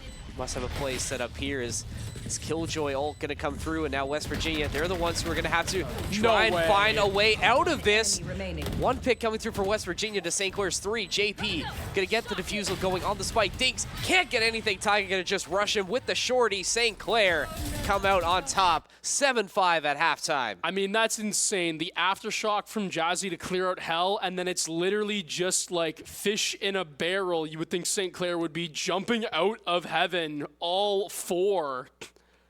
But no, the blind comes through, and they land all the picks they need to. Really well done from St. Clair on a retake that seemed exceptionally hard, barring, when you really think about it as well, set up on A, West Virginia, when they have that spike down on A there, they really have been able to hold it down. So going to what works, well done from West Virginia, but it's simple. St. Clair, they just hit their shots. It was chaos on the site, and you gotta think back to Tillo finding Inox at the start. I mean, that's your Killjoy that you lose early on, so you lose that ability to have that turret set up in a potential post-plant position. So those picks coming through really, really impactful for St. Clair, and now this pistol round once again becomes very, very important. If St. Clair can win this pistol, you think you can get another one in a row. You could potentially be up 4 going into the later half of this game. And like you said, St. Clair's attacking side on Haven has been strong as of late, especially with the aggression we've seen them bring to the table. Definitely important for West Virginia to try and find an answer to stop this bleeding, because St. Clair, they can smell blood in the water, and they're looking to pounce on them. Yeah, as now Instinct has a dash to boot, and they've definitely won this race so far. Flank going down. Jazzy, the one to have it fall through on 28 health, but look at the flank right now. It's going to take a while, though. I was going to say, and I think Tillo's very much aware of this. This is just going to be another person on A long. They just have to hold and clear out here. It seems like Dinks was looking at the right spot at the right time. Instinct, no way. The trigger discipline. This is perfect right now. But no! It's going to get cleared out by the breach! Really well done there. But it's not going to go St. Clair's way. You would have thought that St. Clair had all of the makings with Instinct holding through, but just in case, the Flash Initiator knows those two didn't check that corner. Might as well be safe and make sure that we can really confirm this retake. Really well done there from West Virginia, and Instinct just holding on to some trigger discipline for a little too long. It was almost perfect. I was just going to say, sometimes there is such a thing as being too patient, and that's exactly what happened, to come back and bite Instinct in the butt. I know what he was trying to do there, but there were just way too many members of West Virginia stacked up there, and like you said, that breach, just checked that corner, that timing just not going the way of St. Clair, and Instinct, quite frankly, missing a couple shots as well that he really should have had. So another mistake for St. Clair, and West Virginia's going to pounce on it a lot closer than what we think it should be right now, and that was kind of the story of map number 1 as well. West Virginia just exploiting these mistakes and trying to stay in this one, and now St. Clair, another very important round to try and build up some momentum and build up that lead, because West Virginia is still hanging around, a thorn in their side that they just can't seem to remove. They're slowly making their way through this map now, trying to get to see Dinks. He's that probably does have the outlaw in hand. Inox on this close angle on the corner as well. It's gonna be a really tough sight, but missing that shot is Dinks, but Inox not missing those two. Wow.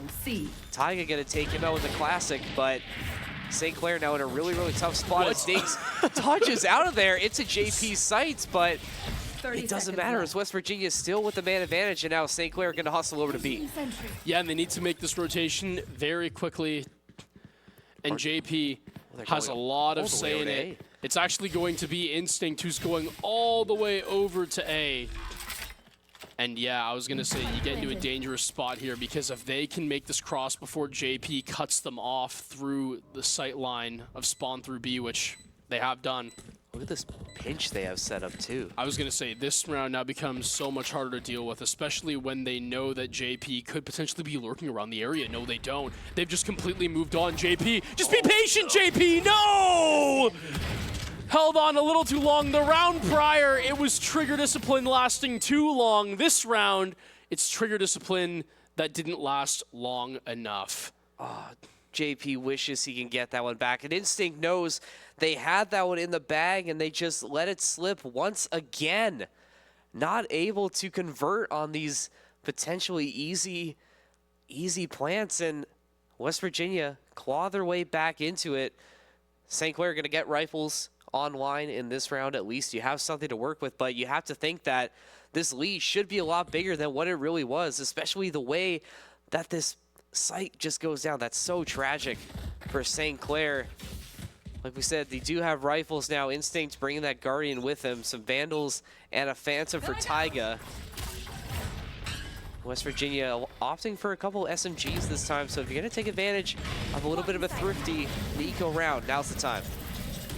Yeah, as now West Virginia having to try to see if they can retake off St. Clair, completely just barraging themselves on to C. It's going to be A77 though, with a juicy headshot from the Sheriff that's going to echo through the hearts of St. Clair fans. A second pick as well going through, and all of a sudden Gucci having to back off that aftershock, need to wait that one out. The Sova drone now has all the intel they need. Paranoia comes through, blinds 2 through garage, and now it's a matter of swings. Blind, it's going to be the concussion that comes through. Jazzy with 1 but gets flanked by the Omen. Gucci with 2, give him a third to finalize the 4K on the round. The Omen doing great work, and West Virginia, they take another off a successful retake. Another successful retake and another painful loss for St. Clair. I mean, they did everything right. You charge the site, you go in quick, you don't give West Virginia a lot of options for what they can do, and they just let it slip through their fingers once again. St. Clair taking a timeout now to try and recollect their thoughts, and they have a lot of thinking they need to do, because this is a team that they should be more in front of right now, and they're just letting these opportunities slip through their fingers. And they need to figure something out, because they cannot let West Virginia exploit too many more of these mistakes, or else we will be seeing a third series on Corrode. And with the way West Virginia's been playing, I might have to favor them in that third map. Yeah, it's definitely going to be tough as you see JP really trying to lock in. Look at the guy. He is zenned out right now, while also being zoned in. As St. Clair taking some very good time, can get Seth on the headset too. Spit some quick ball knowledge for him. Let him know how they need to play this last one out. But a huge timeout needed, because honestly, when you're coming off of a Haven defensive half, 7-5, that's huge. The fact that you've lost the first 3 on attack, this is not like the St. Clair we know. We know St. Clair usually have very strong Haven attacks, as we've seen time and time again in the past. And now, you know, they talk about maybe speed is the key. Maybe pushing the pace is what they need to do, but Inox with 1 is able to get another low too. Tillo just getting a little too over-aggressive. A77 able to find 1, gets another as well. Dinks down for the count. But all of a sudden, a 2v3 in the Saints in a little bit of no man's land as they have to vacate B. In no man's land, and I think they're starting to slip just that little bit. You saw just how carelessly they were pushing on these West Virginia defenders, and you lose more than you really should have in that situation. I mean, especially when you don't have the firepower that West Virginia has available. I mean, you get Taiga in heaven, he does steal a Marshall for himself. Okay, does find some use for it. Does find Excite, but you still have Gucci in the way. And he's going to take that every single day of the week. Now JP in between a rock and a hard place. Now, okay, does find A77 up in heaven in the 1v1 with the man himself, Gucci. That's smoke to give him some cover to try and get this defuse set up. JP Try to be patient. Oh, the trigger discipline. The swing as well. JP, that meditation paying dividends. And they find themselves tied back up. Nice job from JP there, just using the concrete, the bricks around that A main area to isolate the 1v1s. Finds the first in heaven, and then trigger discipline, as you said, but more mechanics than everything. A beauty of a flick from JP here. You know, I don't necessarily know what Taiga's doing there, pushing through with when he has an outlaw. You know, maybe you're just trying to find, you know, a little bit of a play that maybe West Virginia don't think that I'm going to walk at you in the smoke with this. Well, yeah, there's a reason they don't think it. It's because it's not usually the play you'd want to make, and for that reason, but we don't even have time to really break it down any further. Not that it needs that. St. Clair, they use their util to get onto C immediately, but Inox able to take down Instinct. Taiga had one earlier, but for West Virginia, it's retake time. Aftershock being burnt out to try to clear out Garage, but it will not find anyone. Enemy tag. Sova drone able to ping another, but for now, Dinks is dancing his way through. Taiga finds one. Inox with another. Tap the defuse and immediately pick up that Phantom. It's going to be the concuss that goes down, and this will buy West Virginia a lot of time. But no! The defense does not come through. All of a sudden, the Sova ult gets used up as well. The hit comes out. 30 health left to go, and that's all it needs to be one tap from JP. Vandal finishing the job. Not gonna lie, I was a little worried. That was similar to what we saw earlier. West Virginia able to retake after St. Clair had a quick hit onto C, but thankfully St. Clair learned their lesson, did their homework, and retreated in a good way to get this happen. I mean, Taiga really benefited the team. Dinks with a quick scope as well. Taiga finding that pick through the smoke, like we said, but St. Clair using that space to their advantage, letting West Virginia fall into that trap and over-aggressing for those kills, and it pays off for them. Now they find themselves in the lead once again, but you still feel like you need at least one or two more of those rounds like that to go your way before you can really say you have that advantage. Instinct. He's got the outlaw in hand. He's been deadly with the sniper so far today.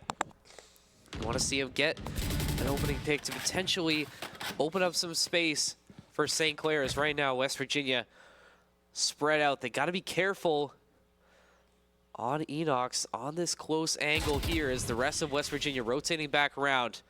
And I think St. Clair is thinking better of that. Yes, now JP trying to see if maybe he can find a lineup onto Inox, but it will not happen, and it's going to be a huge amount of trades that go down through C-Long.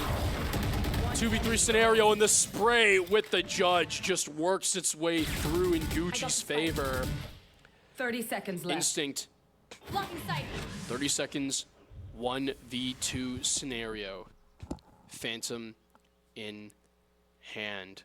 Trying to see if he can bait out anyone on an early swing, but is not checking the right spots at the right time. Dinks living up to his name with a dink from the Sheriff, being the final curtain call for St. Clair on that round.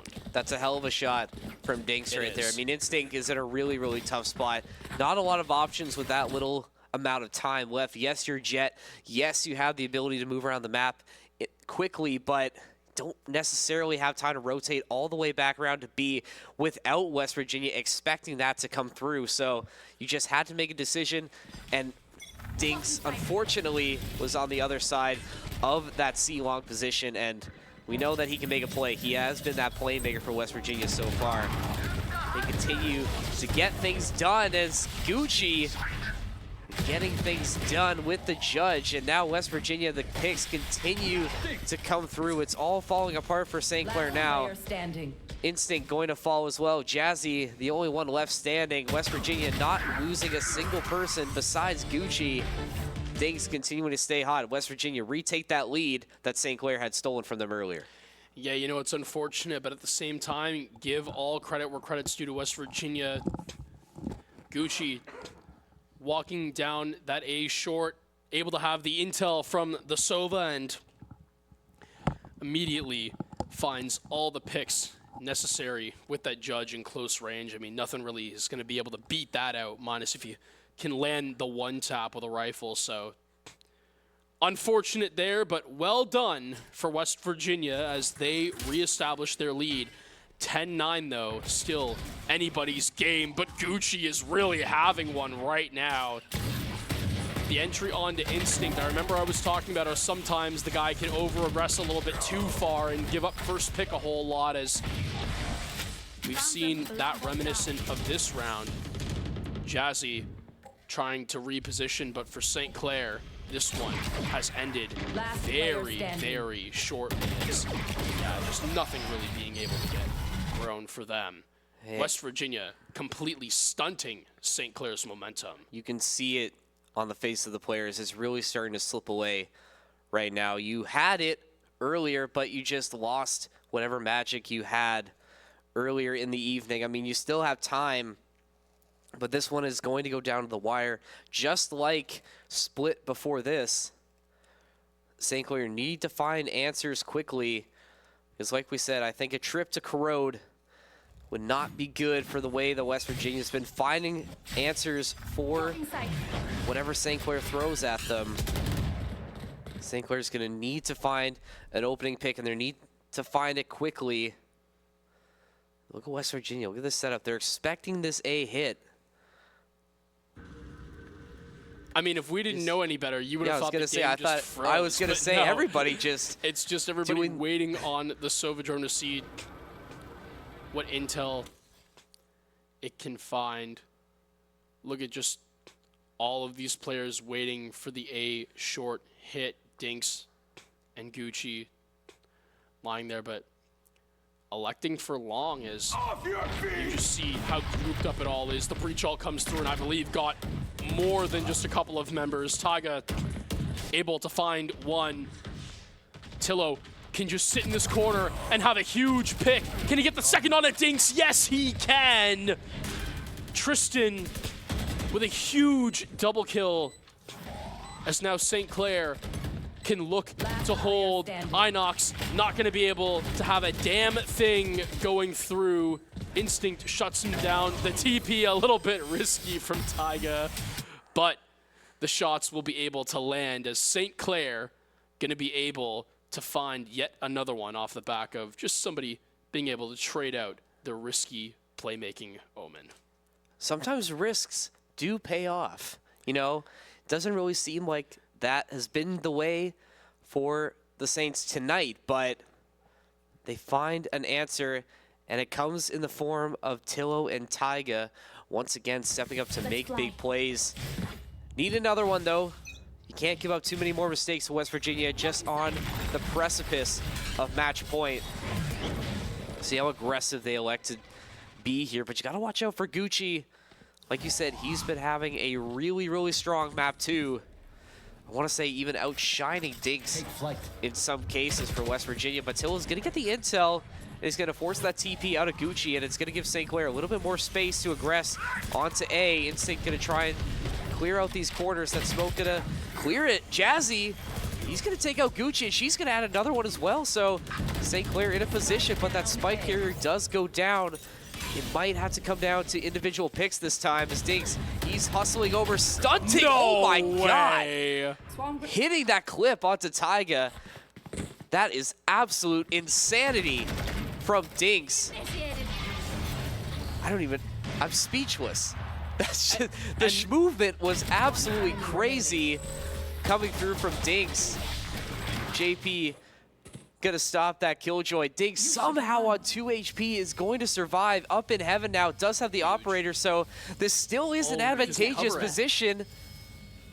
That attacker killjoy is gonna make things even more tough for him now. It's gonna go through, doesn't get that shot to go through. Instinct with the wall bang. Despite the heroics from Dinks, St. Clair tie it up once again. And that's a huge round as well, because they were able to convert and not let the breach use their ult-in around that would probably cause an OT to happen. I mean, the breach ult can honestly be used for so much of a confirmer the fact that we're able to then take a round off that, absolutely massive. Huge lockdown from JP. My only concern there is I'm watching Dinks and I'm like, this is the one time you would want Instinct to act as bait. The last thing you need is for you to take a double swing and maybe JP's arm is like behind Instinct's body and you get collided by an op. That would be horrible, but no. They're very much aware of the situation. They know that that's the gun that Dinks has on him. So well done to be the bait. And you know what? When you take initiative, sometimes it pays off and you get the wall bang as well to boot. That guy's crazy. Dinks is absolutely having Man, one. you know, it's so not one far. for Tyga to remember. You know, he had his own little Twitter clip this earlier today. But then he's he got going to be clipped on another later. one, later. But it's all good. It's whatever because you know we won the round. So you who's never really want to laughing? be on the other side of a poster in any situation. I mean, we're going to see it again. That just is got put in a t-shirt. absolute insanity. I mean, somehow he gets out of there with 2 HP. I don't know how he did it, but somehow he made it happen. Yeah. Living up to his name as Dinks is now we get into what has become the most important round of the game so far. Winner takes match point advantage. Oh, that's a good swing in momentum for Huge, St. Clair. too. Tillo getting Dinks out immediately, paying for that over-aggression. Now Instinct is going to get an early plant, but West Virginia is set up for a potential retake.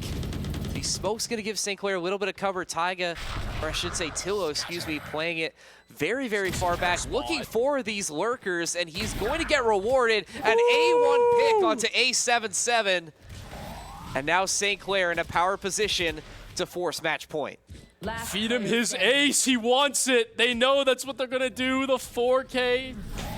Look at him. Tillo, can you get it done? They're trying to bait for him, and there it is. Huge He's him. from Tillo. Tristan, have one for you. And you have given St. Clair match and series point. Well, you saw how emotional he got, you know, bumping his chest. We could hear him screaming from in here. He really, really wanted that ace, and he needs to get his team as fired up as he is if they want to secure this series. We're going to watch it happen here. Look at his position here, waiting for these lurkers to come through. Finds both Excite and A77 coming through there, and they let him get that ace. Really, really solid stuff from his team. And you have to give him credit for getting Dinks out of the match early now. It's like we said, St. Clair now on match point. Round 24 of this Haven match, and St. Clair really slowing down the pace now. Right, I mean, when you know that there's a Neon ult online as well as the Omen, Dinks is going to be able to find one pick and immediately goes down to the knives too. It's Instinct off a double. No more Neon ult, but A77 answers right back. 2-2 apiece. But everything resets here as St. Clair look to progress towards B. The site's wide open for them too, and West Virginia, they do start this lurk, and St. Clair, you have to hope that they can move quickly because they are quickly going to be behind them, and this timing might benefit West Virginia depending on if St. Clair is aware of this lurk, and JP getting it down, does get his turret down as well. Tillo once again in a position to find these lurkers. Gucci, it's all gonna come down to JP now in the 1v2 as Tillo not going to be able to help him. Knocks in JP. JP getting the better of him now. 1v1 now. It's JP and Gucci. They've been the stars. Gucci is going to get the better of JP, however. We need overtime. Are you kidding me? 7 health? The differentiator between St. Clair closing it out and overtime. Well done from Gucci to play the smoke so the KJ turret can't pile on any extra damage. Really had some cojones taking that fight head on and was able to find the result. An absolutely huge player making some huge plays. You've debated that he's had a bigger series than Dinks, and I mean, purely off of this map alone, I'd have to say I'm quite in agreement. Yeah, he has absolutely been carrying West Virginia right now. I mean, making the big play. The biggest play of the series was just made right there. And look at the match breakdown. Momentum swinging back and forth. It does not stop for either of these two teams. Nobody wants to go down yet. And for St. Clair, you swap back over to that defensive side. At least for now. If you can take round 1 in OT, go back to that attacker side after. That might benefit you, but look at Gucci. He's been that guy for West Virginia. You have to look for him to make a big play. So I can get some intel on St. Clair's position. Till going to creep his way forward, get his way to this close angle. We know how deadly these have been in this series. You just have to hope that his trigger discipline is there. Man, and 45 left to go. The tension very high, but Tristan, he's on one! 3K, and he's gonna be able to pop the ult as well. This is so much time burn. The tick cannot find the charge, but it does not matter. JP has his get back, the bait out, and that is going to be massive. Tillo is going on a rampage. A rampage indeed, and I mean, just in a perfect position. I mean, you were hoping he wasn't going to be able to whiff any of those, and just perfectly executed there. Got caught with his pants down, unfortunately, in the middle of his ult, but it does not matter as his teammates are able to get it back for him. I mean, look at this. Dings, he saw him right as he was about to go down, calms it to his team, but it does not matter. Tillo just has the better shot in that case. And now St. Clair back on the attacker side once again. See how aggressive they want to be here. Letting Instinct take it first. You get that smoke out long. Another jet smoke as well. 2 of them as well. They are really investing a lot of utility in this push here. Jazzy not wasting any time getting that spike planted. So well done for St. Clair. They can smell it. But we have pointed out that in the past, there have been some problems closing out. You would think you start Haven 7-5 on defense, it would be all over, but no. The fight back from West Virginia off of so many retakes as they once now have to do again. Ooh. Excite, the first one to go down, and now it's going to be West Virginia. They're walking on. Tillo, Jazzy with a couple. Dinks is trading it all out, but it does not matter. The last 2 get found out. Tillo and JP close it, and Tristan goes on a burner for the last 5 rounds of Valorant. What a series from this team here. I mean, everybody's stepping up, but you have to give it to Tillo for carrying the team to victory there. I mean, it was hard fought on all sides, but just perfectly executed from the team. You knew it was going to be close, and boy, did they make it close. But like we said earlier, they don't ask how, they ask how many, and I see 2 for St. Clair and 0 for West Virginia. Yeah, you know what? Again, St. Clair, they really had to dig deep. They had to fight tooth and nail, but they got it done. West Virginia, they make St. Clair's map pick close, and man, did they ever make this one even closer. Wow. Give the man a shoulder rub. He deserves it. He needs to chill out. Back is sore from carrying the team so hard. It's just crazy, man. It's insane. Wow. Insane work there from Tillo to close out that series. And St. Clair are going to be moving on to your NACE semifinals. I mean, do we even need to talk about who the MVP of this series was? We all know in spirit. We all know who it's going to be. But like you said, booking their ticket to the NACE semifinals. Yes. Can't ask for anything more from your team. I mean, it's going to be tough. Coming up, you look at the bracket, a date with Winthrop potentially on the board. I mean, unless Akron can take care of them. But pull off the upset of the century. Shocking the world, I think, would be the name of the game here. I mean, but you never know.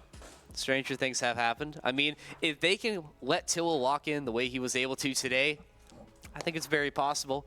But it's going to be tough, I mean, when you look forward to. But at least you can enjoy this win today. Hard fought, well earned. You get the best of West Virginia once again. And like we said, how exciting was that series? It was close. There was drama. We laughed. We cried. And ultimately, St. Clair won the day. Well, you definitely felt like crying because you had to wear this jersey for the whole entire stream. But you know what? I'll tell you what. You know what? That is completely, this monstrosity here, completely overshadowed by what has happened tonight. St. Clair, they stay dominant. West Virginia, they do not get their get back. And this one was all from St. Clair, firing on all cylinders. They just look so much more complete. Everybody filling in, doing their part. I don't want to have to go and break it down player by player. Everyone watched the match. They know what transpired.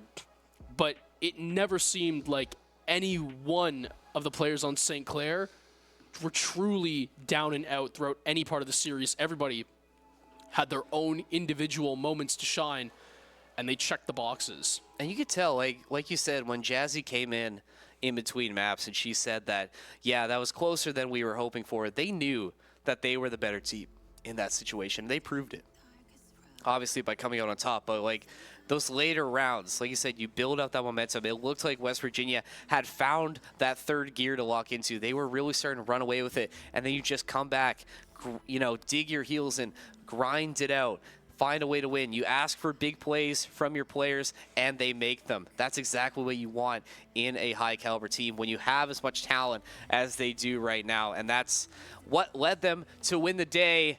And we're going to see how they got there. It was a thriller, 14-12 on Haven. Tillo, like we said, just an absolute monster of a game. 25, 16, and 12 for him. Insane from him. Taiga rounding it out with 19, JP 18, Jazzy 15, Instinct 17. And you look at the side of West Virginia, it was Gucci. He was having another good game as well. Tillo and Gucci just absolutely trading blow for blow. Gucci fighting 27, Inox A77 with 17, Dinks 15, Excite only 3. I didn't realize it was that. Yeah, I was going to say, for Excite him. That was to definitely a really forget about. Bad game for him. I mean, you have to think that maybe if he contributes a little bit more, West Virginia might have been able to come out on top, but it doesn't matter. They were able to get it done in the end. You know, I don't necessarily think we can, like, I get it, 3-20 is bad, and at that point, like, yes, Valorant isn't all about KD. We know this. But if you're going 3-20, there is clearly a problem. Like, that's, you know, You get 3 more kills than me. Coming from a Siege background, like, it's the same thing for your support players. It really, again, not all about KD, but when someone's struggling, you can tell they're struggling. Excite was struggling. And, you know, shout out to Gucci for making it close. Really popped off for this series. We did not give the man as much credit as we honestly should have in the pre-show. I was talking about how he did enable Dinks. That time it really felt like they just swapped roles, right? Dinks had his moments, yes, but at the same time, we said St. Clair, they needed to keep him in check, and they were able to. They were able to, and they were able to win the day. And that's going to be it for our stream. But before we go, we do have a couple things to talk about. First thing, we talked about Winter Wonderland. We mentioned it yesterday on the League of Legends stream if you were watching. Big event coming up on the 6th of December. A big Marvel Rivals LAN. We got Fortnite duos as well. Oh, someone's going to move it. Perfect. We got Smash Bros as well, if that interests you as well. Some other things that, oh, here we go. The camera's going to zoom in for. So these are our big tournaments. We got Mario Kart as well, gingerbread decorating contest, as well as other things, TCG battles as well. There's a QR code down here. If our lovely cameraman can zoom into that QR code, you're going to want to scan it. You're going to want to sign up. This is the hottest tournament in town, and you want to be there when it gets cold and during exam season. So make sure you come out to Winter Wonderland. Please, we would love to see everybody there. And I think we have some sponsors to shout out too. Yeah, we do. You know, shout out to the people who keep the lights on at this place. We want to shout out Tim Hortons, Subway, the SCC Alumni Association, the SRC Association, as well as Onezo, Pre-Fire, and Alienware. Thank you, everybody, for doing what you do. Shout out to my co-caster, Evan J. Jettis Johnson, for tuning in for this one. Shout out the prod staff in the back room as well. There are a lot of you, so let's try to get through these names right here. I'm just going to list off literally everybody who's like in the building and hope I have it right, but I think we got Carl, we got Hayden, we got Adam in the back as well. Shout outs to Brendan, who is working our free cameras as well in the pit. I know MJ showed out to be in another stream, Wallace as well here, and well, shout out Braun as well. Always got to shout out Braun and Lello as well. We Yes, were going to get him on a Lello. TriCast. Yes. We couldn't make it work. And Hostway as well. There were a lot of Always people. being around. There's so many people But the more involved. the merrier. Absolutely. We wanted Lello to get the TriCast on today. Wasn't able to happen. Hopefully we'll be able to get that to you next time. And Alexa as well. Right, she can Lexi. get a shout out as well. But I think that's going to be it for us today. So thank you once again for watching us today, Saints Nation. We got more streams coming tomorrow, more NACE playoffs tomorrow. It's Call of Duty, and we're going to see you tomorrow. Go Lions.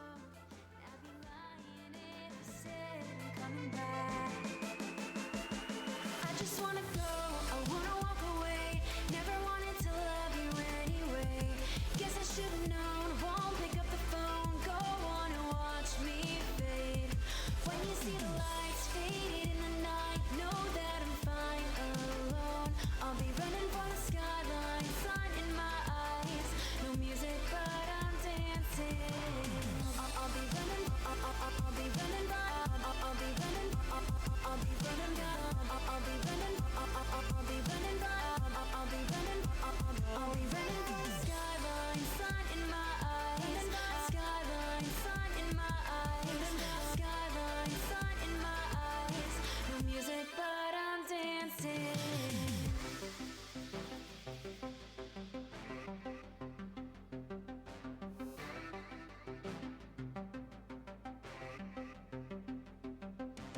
I can see the end now, almost in my memory. No more waiting for a sign now. It's time for me to leave. As the world closes on the door of what we came to be, I regret nothing. I can set my mind free. I know you too well. I'm up on the roof and yell. Learned all that I know, and we put on quite a show. And I'd be lying if I said I'm coming back. I just wanna go, I wanna walk away. Never wanted to love you anyway. Guess I should've known, won't pick up the phone. Go on and watch me fade. When you see the lights fading in the night, know that I'm fine alone. I'll be running for the skyline, sun in my eyes. No music, but I'm dancing. I'll be running, I'll be running by, I'll be running, I'll be running by, I'll be running, I'll be running by, I'll be running, I'll be running for the skyline, sun in my eyes, skyline, sun in my eyes, skyline, sun in my eyes. No music, but I'm dancing.